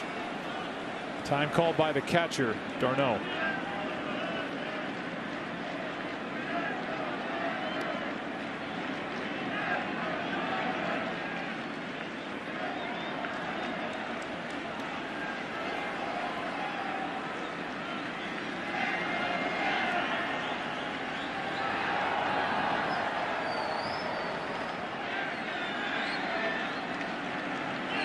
Another 1-2. And a fly ball right side. That'll get out of play. That was the spot. He got to it, but that was the spot. Exactly the top of the zone. And give Pollock credit for spoiling that pitch. It will be at least an 8-pitch at bat. And Martin, the right-hander, is ready to go out in the bullpen. But the lefty Bellinger waits to hit next. Martin's been throwing for a while now. Be really tempted to throw that back foot slider right here after he got his eyes up. What an at bat so far.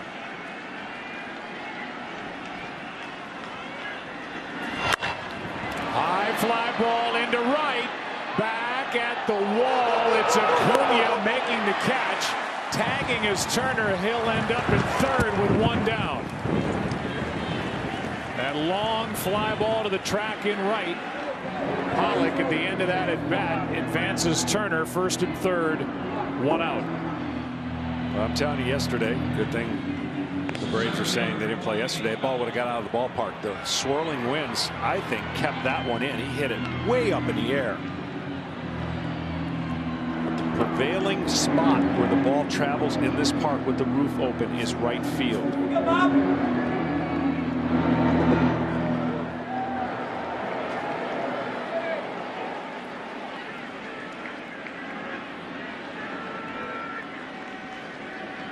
So runners at the corners, 1 down, and Bellinger is at the plate.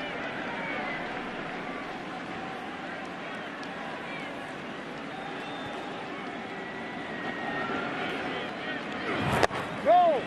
Will Smith is on deck.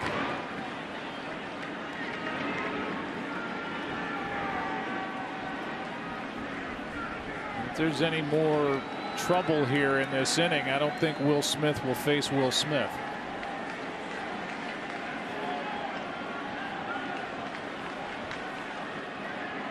Would have been an iconic matchup. 1-0 pitch. Outside. Bellinger's feeling more comfortable. When he's been struggling, he would swing at that pitch. His body would be out in front. His hands would try to reach it. His hip would go the wrong way. But right now, looks a lot more comfortable and looks a lot more close to last year's version where he had a monster year. Big swing and a 94-mile-an-hour fastball, strike one. That's the area. You jam him, the swing gets a little bigger, looks violent. See how he flattens the bat? He's trying to flatten it through the zone. And when he's standing tall, but it looks like he's got the bat flat. And then when it's up, he's trying to get the barrel of the bat to it. He just can't. See how it's flat right there? And then he's going to drop it into position. Try to cover the zone. That is upstairs. 3-1. Since Bellinger burst onto the scene in 2017, 39 of his 128 home runs coming into this LCS against left-handed pitching. That's a most among left-handed batters. And that's inside to load him up.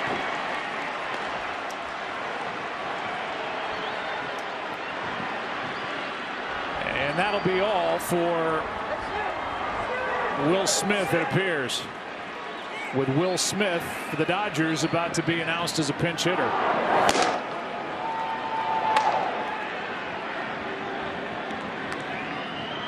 So it will be Smith against Martin with the bases loaded, and the Dodgers trying to jump right back into Game 4.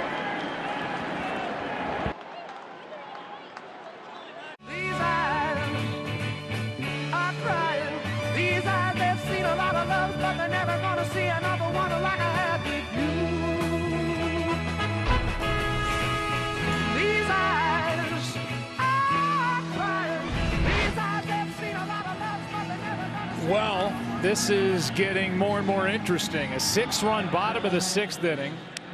Will Smith took over. Will Smith was about to walk to the plate, the Dodgers catcher, and Brian Snitker popped out of the dugout. There was no announcement made for the pinch hitter.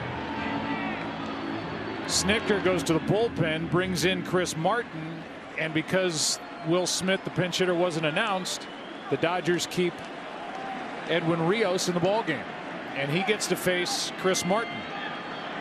A lot of swing and miss, but also the power of Rios. So see how it plays out. First pitch. Outside. Outside for a ball to Rios, who is homered. He is responsible for the Dodgers' only run and one of just 2 hits, but 2 walks in this inning and the bases are loaded. And so Will Smith was never announced. He is still available on the bench for the Dodgers if they need him later. A swing and a miss by Rios, a ball and a strike. So Chris Martin facing left-handers have not gotten a hit against his sinker. His cutter, no difference. 143 right-handed, 143 left-handed, and changeup 125. It's the slider that the left-handers have the advantage over the right-handers, but Chris Martin is tough to hit. Big frame, downhill, power stuff.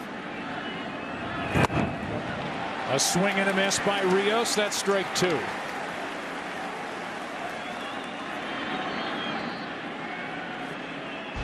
There's the changeup. It's kind of a split change. You see the grip. That is nasty. Bottom drops right out of it.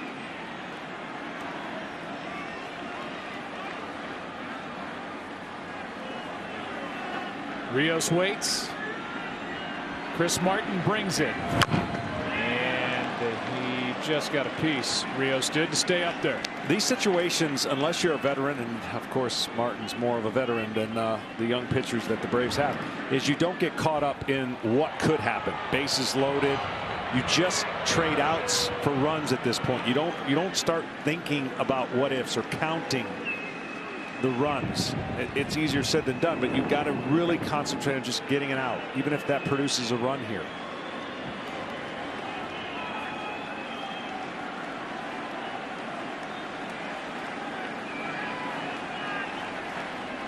Here's the next. And just got a piece as Darno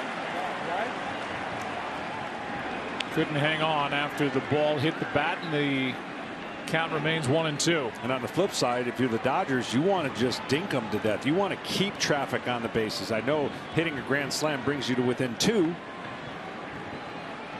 And then that clears the bases. The more pressure you can put on the defense, the pitcher, like the Braves did in the previous inning. Pass the baton to the next guy.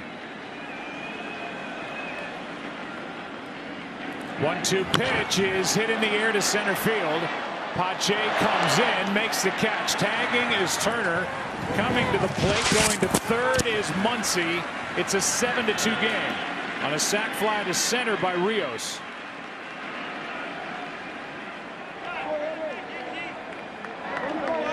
So he's driven in both runs, but the Atlanta Braves will take that trade all night. And that's exactly it, right? Trading out for a run. 2 strikes with the hitter. You want to put it in play. He did. He squared it up to center field. And now you tell yourself, if you're a pitcher, another sac fly, because it won't matter. It'll be the third out. Matt Beatty is going to come off the bench and bat here for Hernandez.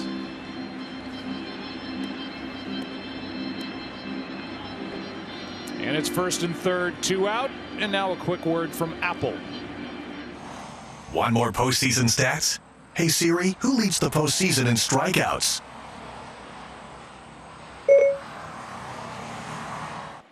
What did Siri say? It's TBD, like tomorrow's pitching matchup. Here's Beatty. Matt hit by a pitch in both of his plate appearances last night. Takes a strike. This would be some job by Chris Martin if he can come in with the bases loaded, 1 out, and end it right here in the 7th. Yeah, and this would be you're looking for that huge extra 2-out hit. That's the boost the offense is looking for.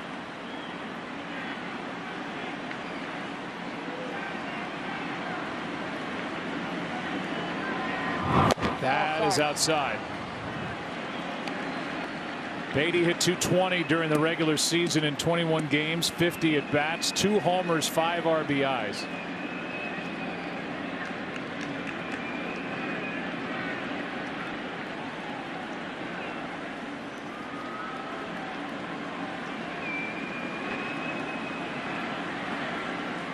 There goes a runner, Bellinger, on a foul back to the screen. That's strike 2. See, that's perfect.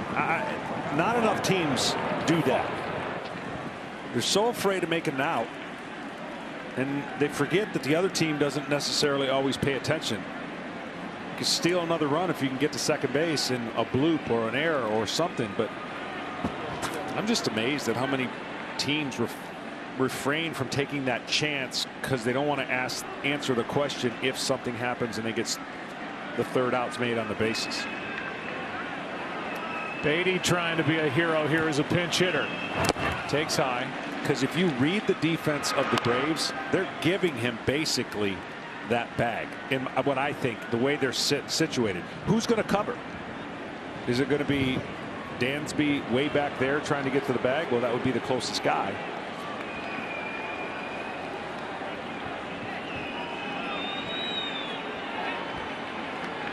Two balls, 2 strikes. Timeout at the plate. Beatty's got a little bit of pop.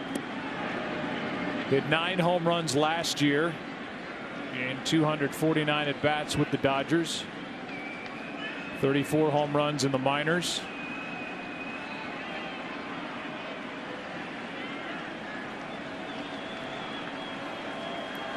He's from Georgia, trying to get a big hit against the Braves. Runner goes, and a foul back and out of play. Bellinger has to retreat. And the reason I know that is because on both steal attempts, nobody moved. no infielder moved. And so they'll say, well, you can keep the first baseman Freddie on the bag and open up the hole. Sorry, give me the chance to drive in 2 runs. I mean, he's running and nobody moved. Part of that, you know, you hit a foul ball, but there's going to be a reaction naturally for one of them to look at Bellinger going second.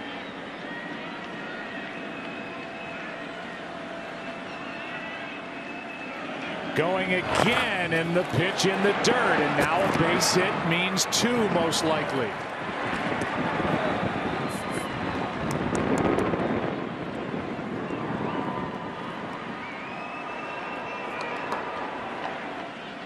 Stolen base for Bellinger. Had 6 during the regular season. That's his first in the postseason.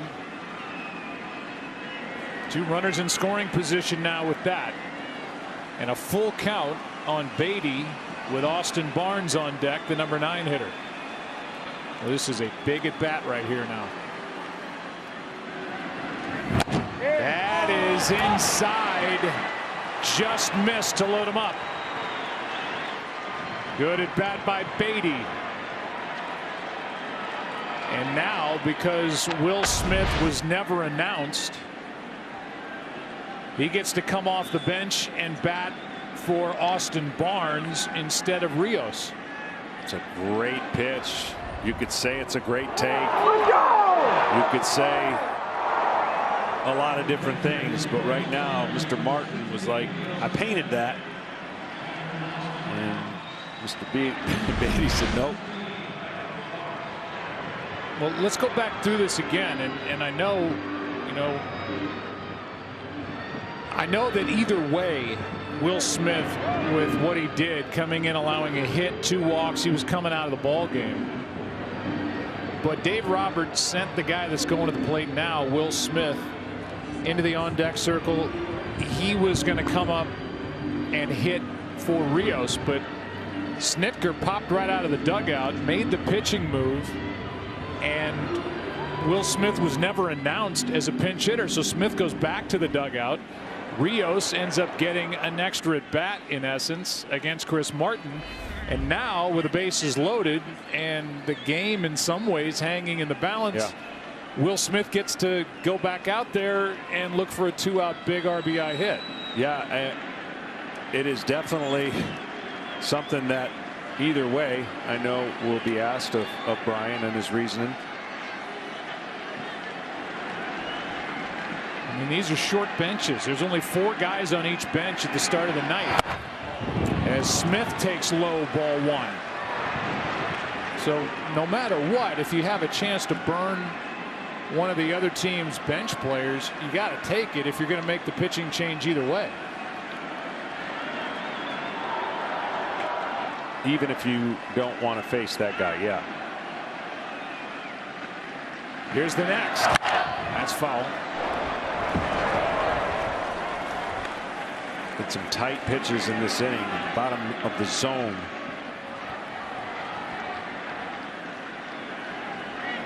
Easily the most tension 2 half innings we've seen back to back.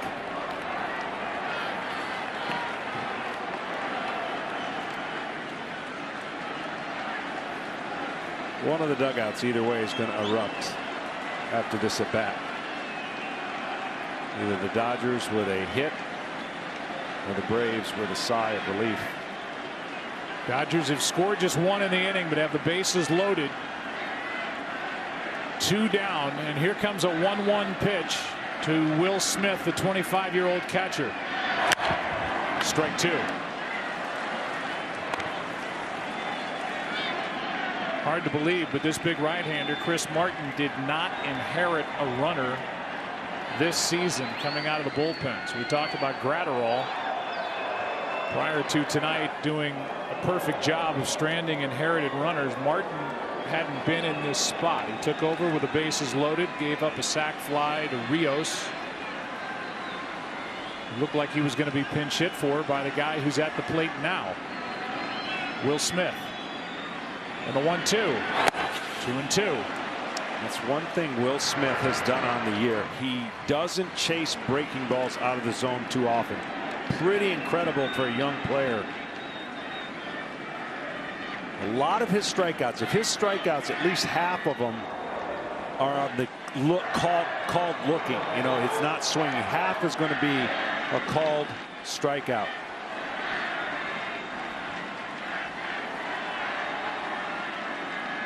Bases loaded, 2 down, 2-2 pitch is lined and caught by Ozzie Albies.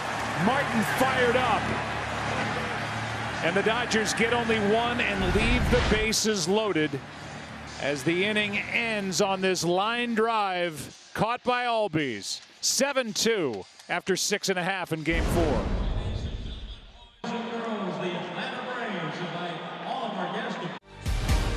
The Dodgers came close in the top of this 7th inning to jumping right back in it. They did get 1 run, lined out with the bases loaded and 2 out. Chris Martin gets a hug from the veteran left-hander Will Smith, who he just bailed out. Smith ends up going a third of an inning, 1 run on 1 hit, 2 walks. And Dylan Floro takes over for the Dodgers. There are other changes defensively after the 2 pinch hitters.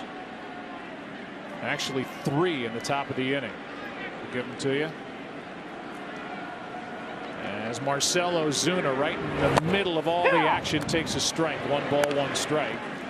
AJ Pollock stays in the game. He is in left. Max Muncy moves from first to second. Matt Beatty takes over at first. Will Smith in to catch. The 4th pitcher of the night for the Dodgers, Dylan Floro, and there's one into center. Back at the wall, and it is gone. Ozuna, his 2nd of the night, and the Braves get that run right back. It's 8-2.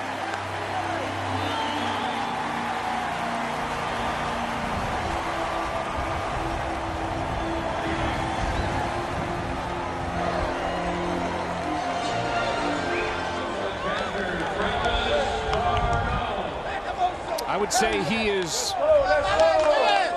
paying dividends for the 1-year deal he signed with the Atlanta Braves all season, regular and post. Absolutely. They needed him. They needed Acuna to get hot. They got hot at the right time. This is a huge game for both teams. I mean, to state the obvious, but more importantly for the Atlanta Braves.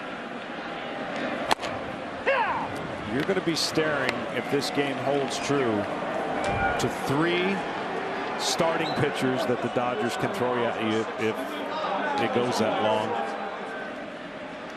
That's why this game was so important to Atlanta. Check swing.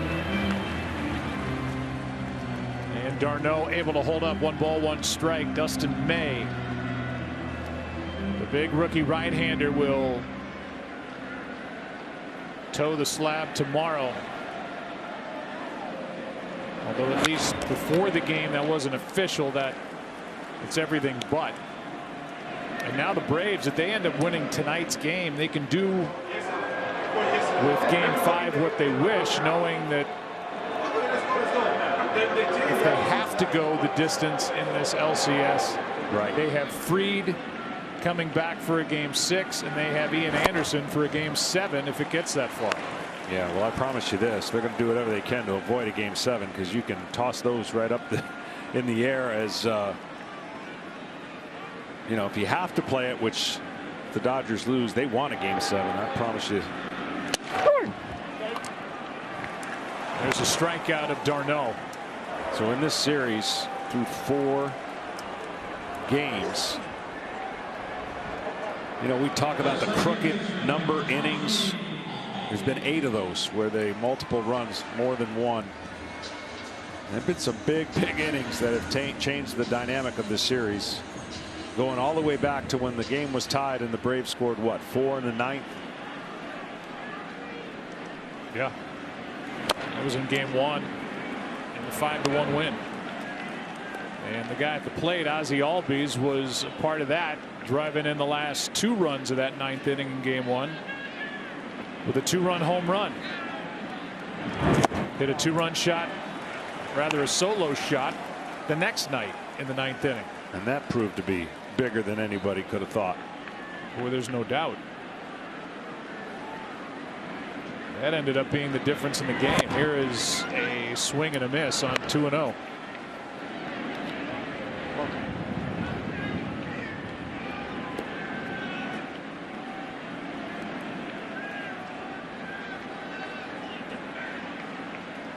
Two-one from Floro on its way, and a ground ball right side. Seager gloves and got him.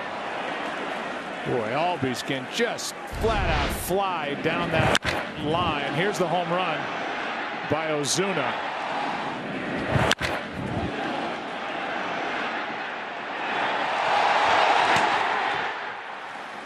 You go straight away center in this ballpark, it helps the roofs open. That's a strong man.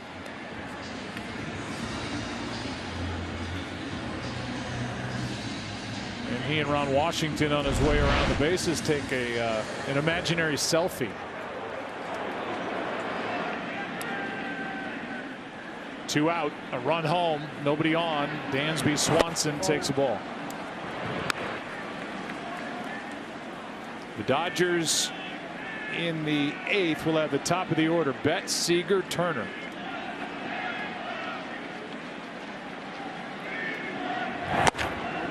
That's high, 2-0. A lot of people are going to be talking about what Ozuna did in this game. They go on and win, and rightfully so. But this at bat that Swanson had in the 6th inning was equally as big to keep the momentum. He had a double that scored Albies from first that just kept the momentum going for the Braves in that inning.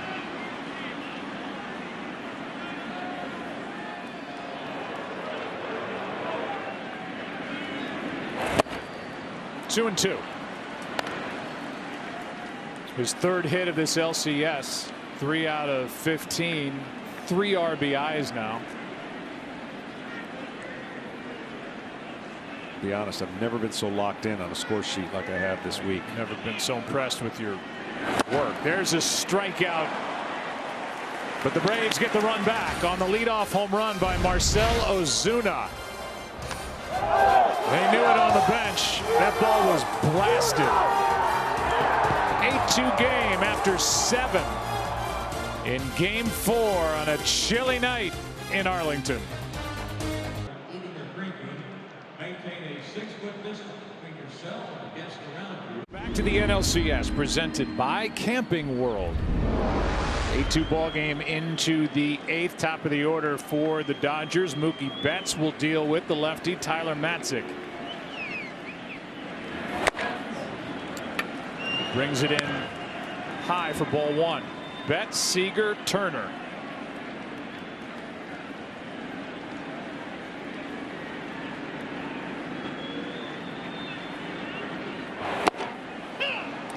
A strike to even the count.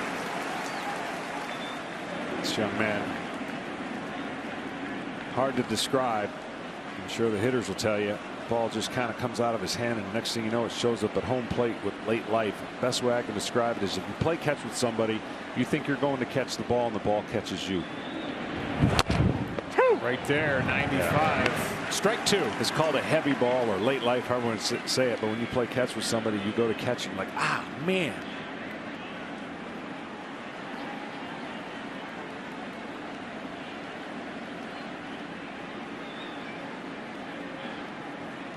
Betts lays off. 2-2. Kenny Rosenthal went through the amazing story of Tyler Matzik, former first-round pick by Colorado. 2 different years had to pitch in independent baseball. As he strikes out Betts. Had to find his stuff, had to find the strike zone, get rid of the yips, and here he is in game 4 of the NLCS. Tonight's telecast sponsored by T-Mobile, your ticket to the game with America's largest 5G network. And by Camping World, making RVing fun and easy since 1966. Well, you just saw a rarity there. I'm assuming that was a swing and a miss in the strike zone, so that percentage went up just a little bit. Well, I mean, it's starting to become a story, though, for the Dodgers if it wasn't already.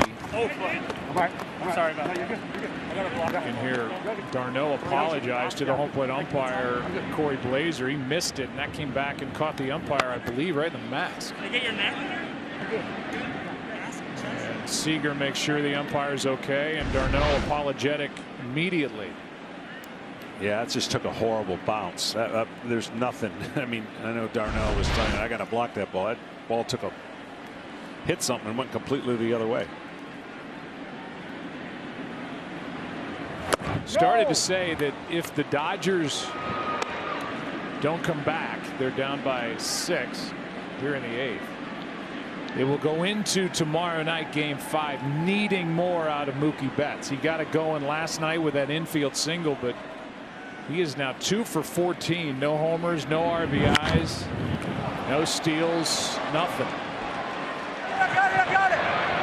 On the infield for Riley, Corey Seager shut down tonight. He's 0 for 4, and we'll give you a quick word from the James. At the James at Ohio State, their vision is to create a cancer-free world. Visit them online here. Matzik, 2 quick outs against Betts and Seager, and now deals with Justin Turner.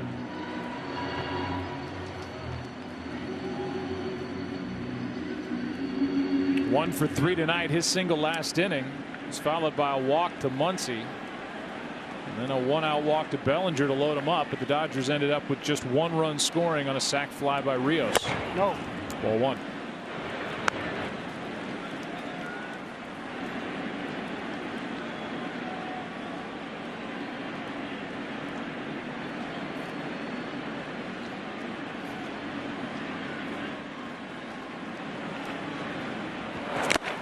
It's almost like the word yips is a word you're not supposed to say out loud, whether you're talking about golf, right, or a pitcher. There have been pitchers, really talented pitchers over the years, that, whether it's through anxiety or whatever it is, developed the yips, and Matzik is on that list. And all the credit in the world to this guy for fighting to get back, and now he's a big part, obviously, of the Braves bullpen, working with a lead in the 8th inning of Game 4 of the NLCS. Yeah, I mean, obviously, this is my own personal feeling about it, but once you lose mechanics, you lose feel, and once you lose feel, it goes mental. I don't think it goes mental before you lose mechanics. And that is a bullet down the left field line into the corner off the bat of Turner. He's starting to heat up. Second hit of the night, and he has been given good at bats here in game number 4. And the inning will continue for Max Muncy. The 2020 postseason continues tomorrow. The Rays and Astros square off at 6 Eastern on TBS. Then we'll be back for Game 5 of this series. Dodgers and Braves, 8:30 Eastern, 7:30 Central. Yes, I'll be on time then. 6:30 Mountain, 5:30 Pacific, only on FS1.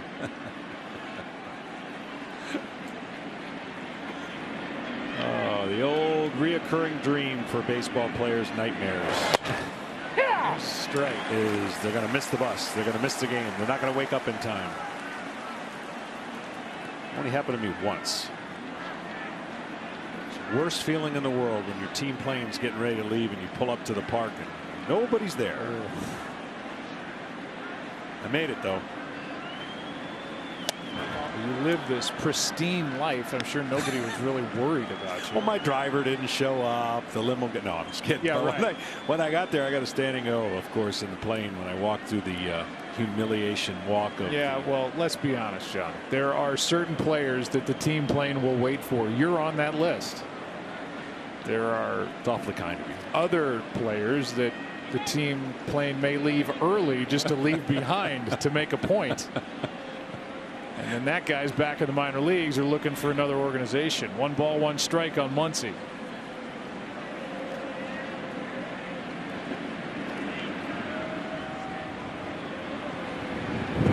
Outside. So when you talk about, the word you can't say, whether it's in golf, it's such a feel, right? And pitchers go through it and they lose the spatial awareness of where their hand is. And then all of a sudden the ball starts going to places you go, what happened? It's the mechanical breakdown. And then your brain can't conceive, in my opinion, where that ball is. And you start becoming that issue that no one wants to talk about. And, you know, what do you treat first? Well, you got to treat the mechanical flaw. You know, you and I have both seen it in golf. The guy looks over a 2-footer and he starts shaking like, what is going on? And baseball, whether it's a second baseman having a hard time throwing the ball, and you see all the positions usually feel somebody deals with it. You got to fix the mechanics.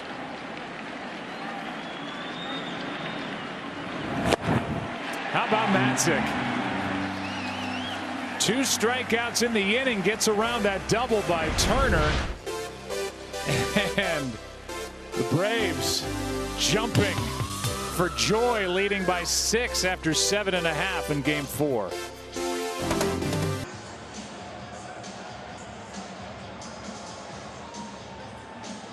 Verizon, the network more people rely on, gives you more. And by Indeed, upload your resume today. Bottom of the 8th inning. Floro deals a strike to Austin Riley, bottom 3 in the lineup. Markakis and Pache, the next 2 hitters.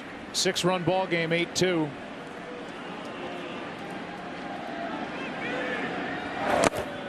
Well, this game show you how much was going on in the 1-1.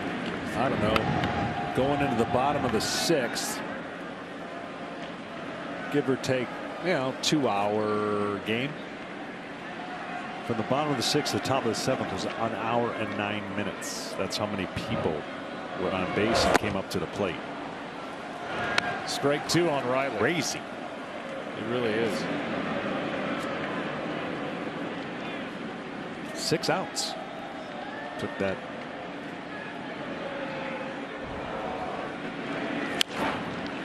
Left side and foul. And in those 6 outs, there were some incredible at-bats. So tip your hat there. Sometimes as a pitcher, you don't want to ever give the hitter credit, but they did their job.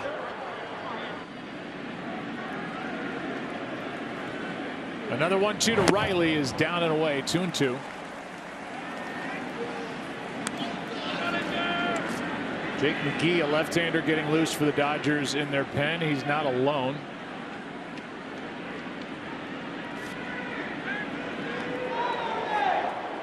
That's Buehler getting some work in. Side day. Good pitch by Floro. If there is a game 6, he would get the ball. 3rd strikeout for Floro. And 1 down here in the 8th. Today is Spirit Day, and MLB proudly takes a stand against bullying in support of LGBTQ youth. Join us as baseball speaks out in the spirit of positivity and inclusion. For more info on hashtag Spirit Day, follow @MLB on Twitter, Facebook, and Instagram. Can I just tell you, seeing Buehler, look, there's not a lot of things that bring up memories anymore, but seeing Buehler throw a side session, my last year, I was done. I was with St. Louis Cardinals against the Dodgers, and the Adam Wainwright gem that I was throwing in a bullpen session in the 8th inning to get ready for what could be a potential Game 4 start. And within 5 minutes, the phone rang. Now, they told me to just do a bullpen. You're in if the game stays tied. I've never felt that in my entire career. I mean, the pulse and the racing that my heart was doing, and I had been in the league for 100 years. I would have had no chance to go in that game because I was mentally just totally checked out on a side session. So seeing that's going, you can imagine like Buehler just, all right, you're in next inning. They wouldn't do it to him, but that's the feeling of adrenaline rush that relievers have when they come in a game. It's unmatched. Starters don't have it. Relievers have this rush that is, it's unreal. 2-2 is the count on Markakis. I thought those were gone. Vintage. Thought I bought them all. Markakis hits it in the air to right. Long run for Betts. He's there. 2 down. By having Buehler thrown now, getting his side work in with the hope that he would pitch and will if there is a game 6. Does that mean they held this back just in case for tonight if they needed an arm? Yeah, it could be. Yeah, there's no doubt that I'm sure if I mean, Dodgers could have gone a couple different ways. They win tonight and win tomorrow. They could have held Buehler back and gave him an extra day for his blister if they wanted to. They had that many options. But they're going to be able to. We talked about it. We did the Cubs and Indians World Series, and the Cubs, of course, were down 3-1, and people were going, how do they get back in the series? It was pretty easy. Lester, Hendricks, and Arrieta. They had them lined up. Here's a ground ball left side to Seager, and Beatty missed it. And then doesn't move after that, and Will Smith, hustling the catcher down the line, is there to back up the play as Beatty was shocked that he came up with air instead of the baseball.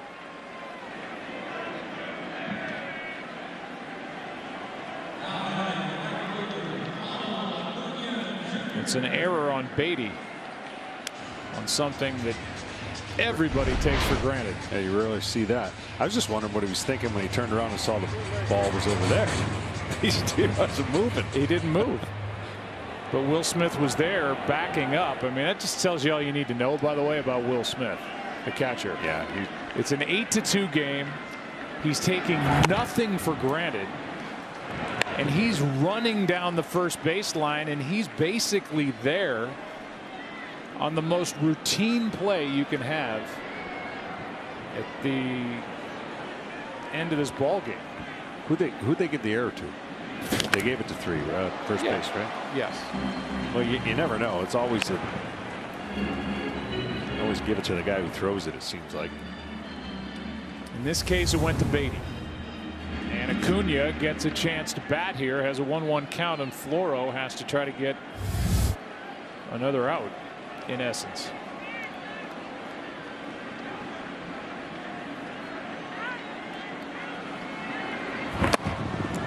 That's ball 2. This was the topic of the night. Could these two fuel the offense of the Braves like they did all year? Well, the answer to that is an astounding yes. 2 for 4 Acuna, 3 for 4 with 2 home runs for Ozuna.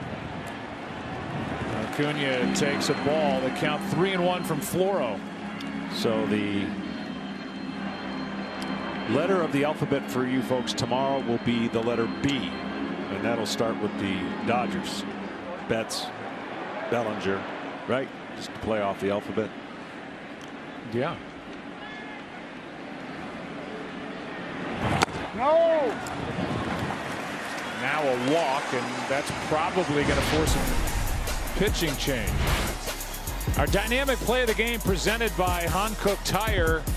These shots by Ozuna. Yeah, the first one was down. He grounded into a double play. Then he started to make the adjustment. I believe he opened up on that homer and had a game plan when he did it. There's the curveball for the double. And I'll tell you what, one of the pretty swings when it's flowing in the zone and he doesn't miss the ball. Man, has he had a monster year, and man, is he going to be happy come free agency. Jake McGee will take over with Freddie Freeman coming up. The error leads to a walk, leads to a pitching change here in the 8th. Freeman steps in, 2 on, 2 out. The error, the walk, pitching change, and Jake McGee is into the ball game. McGee's throwing the ball well.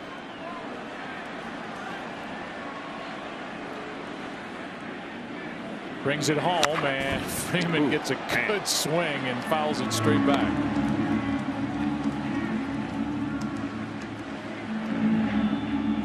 In the 9th inning, the Dodgers will have Pollock, Bellinger, and the DH Rios.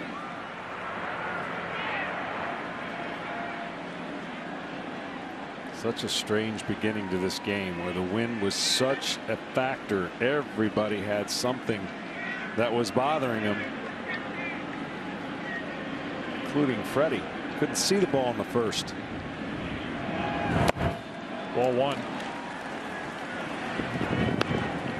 Kershaw started, went 5+, 4 runs, 7 hits, 4 strikeouts, a walk, a home run allowed. Gratterall came in and struggled with his good stuff. Third of an inning, 3 runs on 3 hits. The only other run came against Floro on the home run last inning by Ozuna. 2-1 now on Freeman.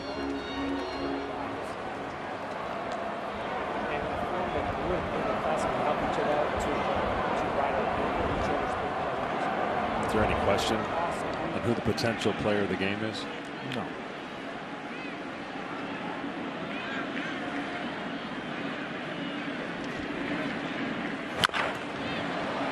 That is foul for strike 2.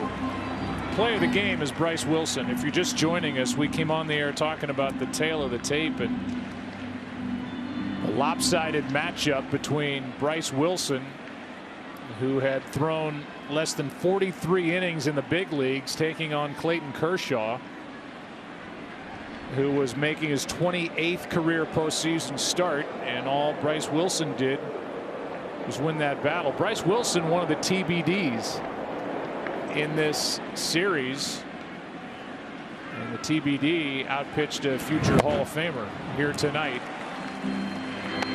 And make no mistake about it, this was something where this organization and/or collectively decided you need to attack tonight, and he did. He had a great mixture of pitches, but he attacked. He attacked the lineup that is known to hit fastballs. Freeman's going to dump one into center field. The runners were going, so easily scoring is Pache, and over to third is Acuna, and another RBI for Freddie Freeman, his second of the night, and it's 9-2 here in the 8th.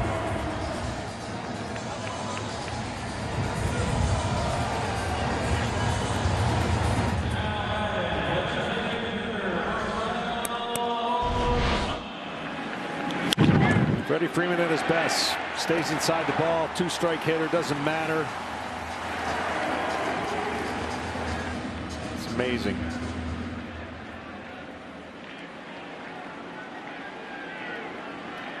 Could be waving at his son Charlie.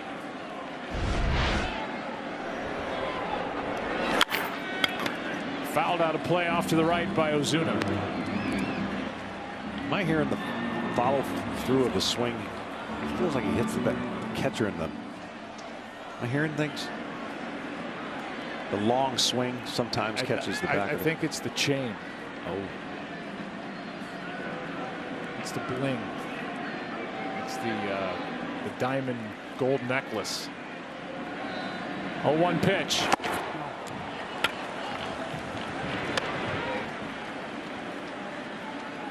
Unearned run in the inning.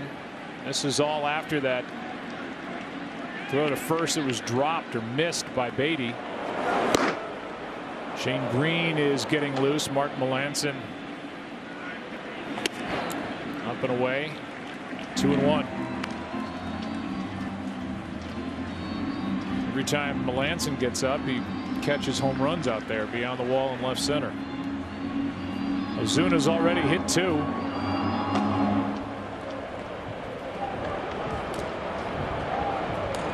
Wind picks up again. It is whipping around. 2-1 pitch. Ozuna fouls it away. Strike 2.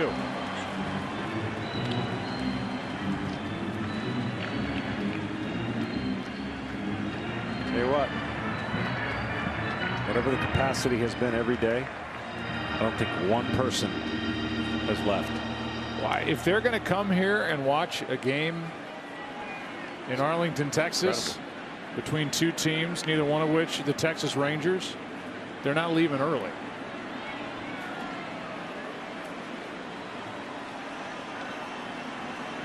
2-2 pitch is fouled back. Ozuna just locked in.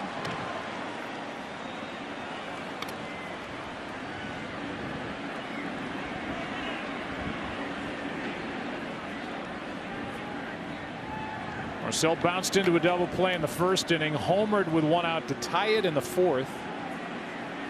RBI double to Chase Kershaw in the 6th.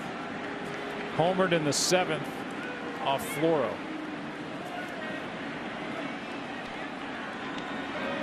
It was the only hit that Dylan Floro gave up.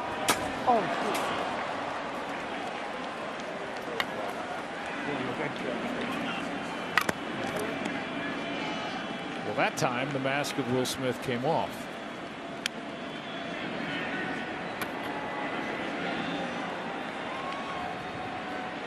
I assume it was on the follow-through. So maybe you're not hearing it. Let's see. Well, he has such a long swing, and then he lets go with one hand. Watch out, Will. Watch out. No, it wasn't that. So I think it's a change, John. 2-2 pitch is up and away, full count.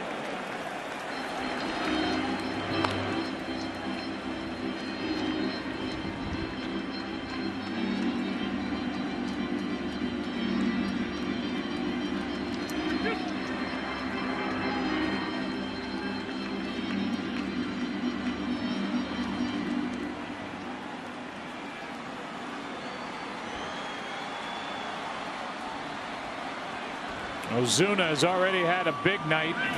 He's going to add to it with a base hit into center. Another run is on the board, and it's a 10-2 ball game here in the 8th.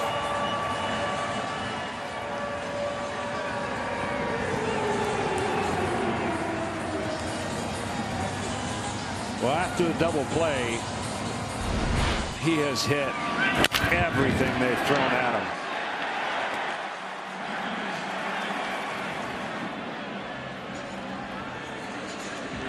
His celebration started about 15 feet out of the batter's box. Acuna up in the air to the plate with run number 10 on the night, and for Acuna, it's the 2nd run he scored. Ozuna with a 4 RBI night. Strike 1 on d'Arnaud. Well, that run broke the tie of the total runs scored by each club so far.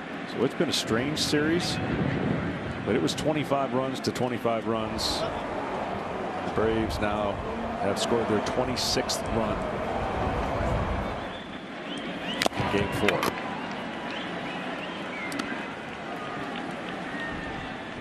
Lopsided last night, to say the least, and now lopsided tonight. 10-2 with 2 out and runners at the corners here in the 8th. McGee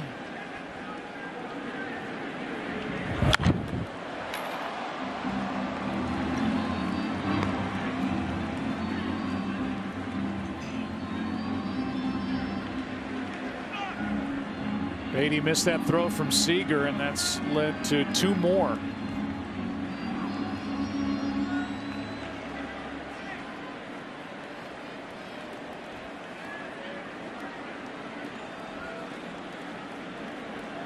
Oh, 2 pitch should end the 8th. 3 guys have a shot at it. Betts takes charge, and that'll do it for the first 8 innings here in game number 4. Marcell Ozuna, he's been smiling all night. 4 RBIs, 2 home runs, a single, a double. 10-2 Atlanta after 8.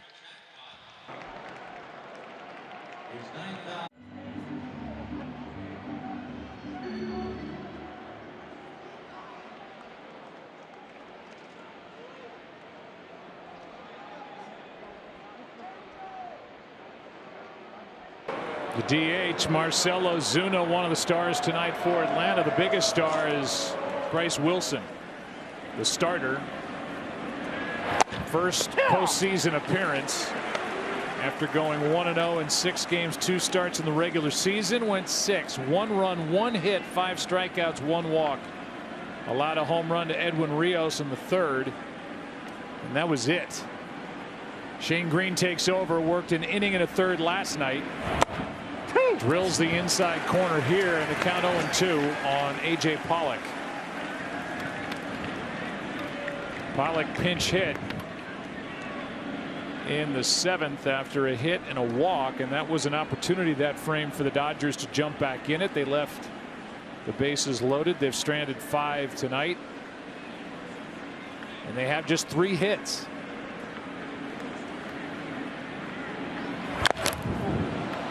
They've been handed 4 walks, but just 3 hits and a sac fly.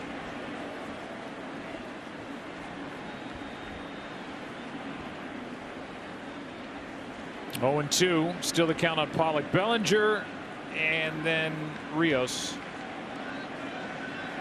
And then the focus will go toward game 5 tomorrow night.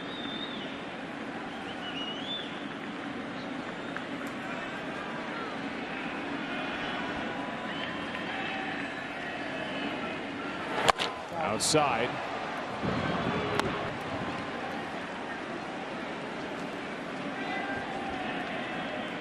Green, the last pitcher in that 15-3 loss last night for Atlanta, allowed just 1 hit, struck out 4.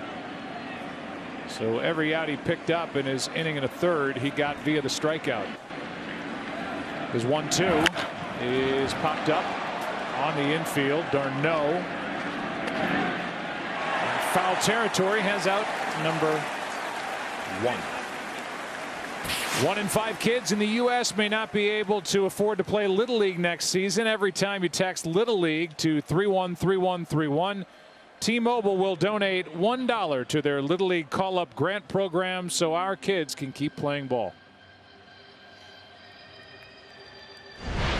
When did that movie come out? Like 76, 77? Somewhere in there. I've watched it a bunch. I remember my parents took, I was born in '69, so I was like 8, 9, whenever it came out, 7. I don't know that that movie was suitable for a 7. No, I don't think so. I think you're right. Looking back on it, I think you're right. 76, I was 7. I remember my dad looking at my mom like, what are we looking at here? Let's go. But we stayed. Look at me, I turned out okay, huh? You sure did. First pitch is a strike, and now Bellinger takes a ball. Green has both lanes covered. His ball moves so much. Throw the 2-seamer away from a left-hander and throw that late breaking curveball and slider.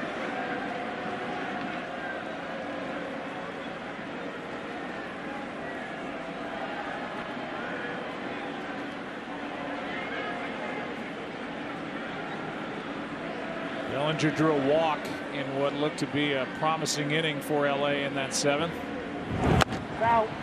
Takes outside, 2-1. See how much that moves. I mean, that is, and then he can bring it. He can backdoor it once he's established that outside corner.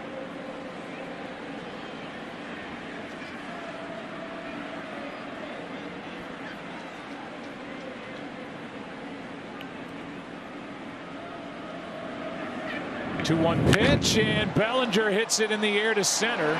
Back is Pache on the track, and Bellinger can't believe it. He is shocked that that ball did not bang off that back wall for a home run. He had his palms to the sky like, you got to be kidding me. And I think this ball by Pache has been caught in the exact same spot twice.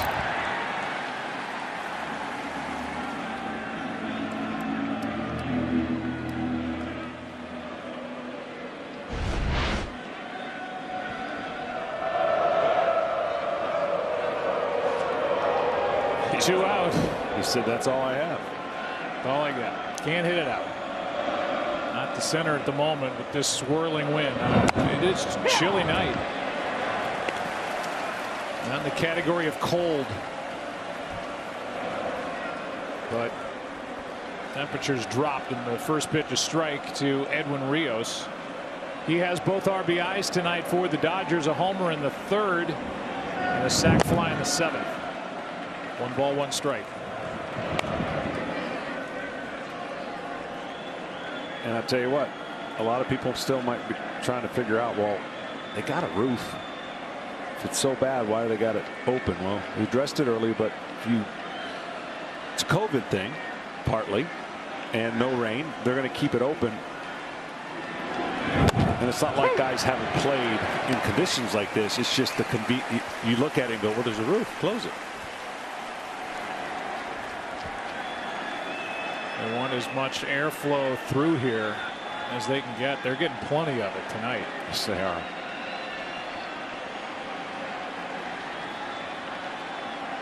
Dustin May with that hair might take off. 1-2 pitch.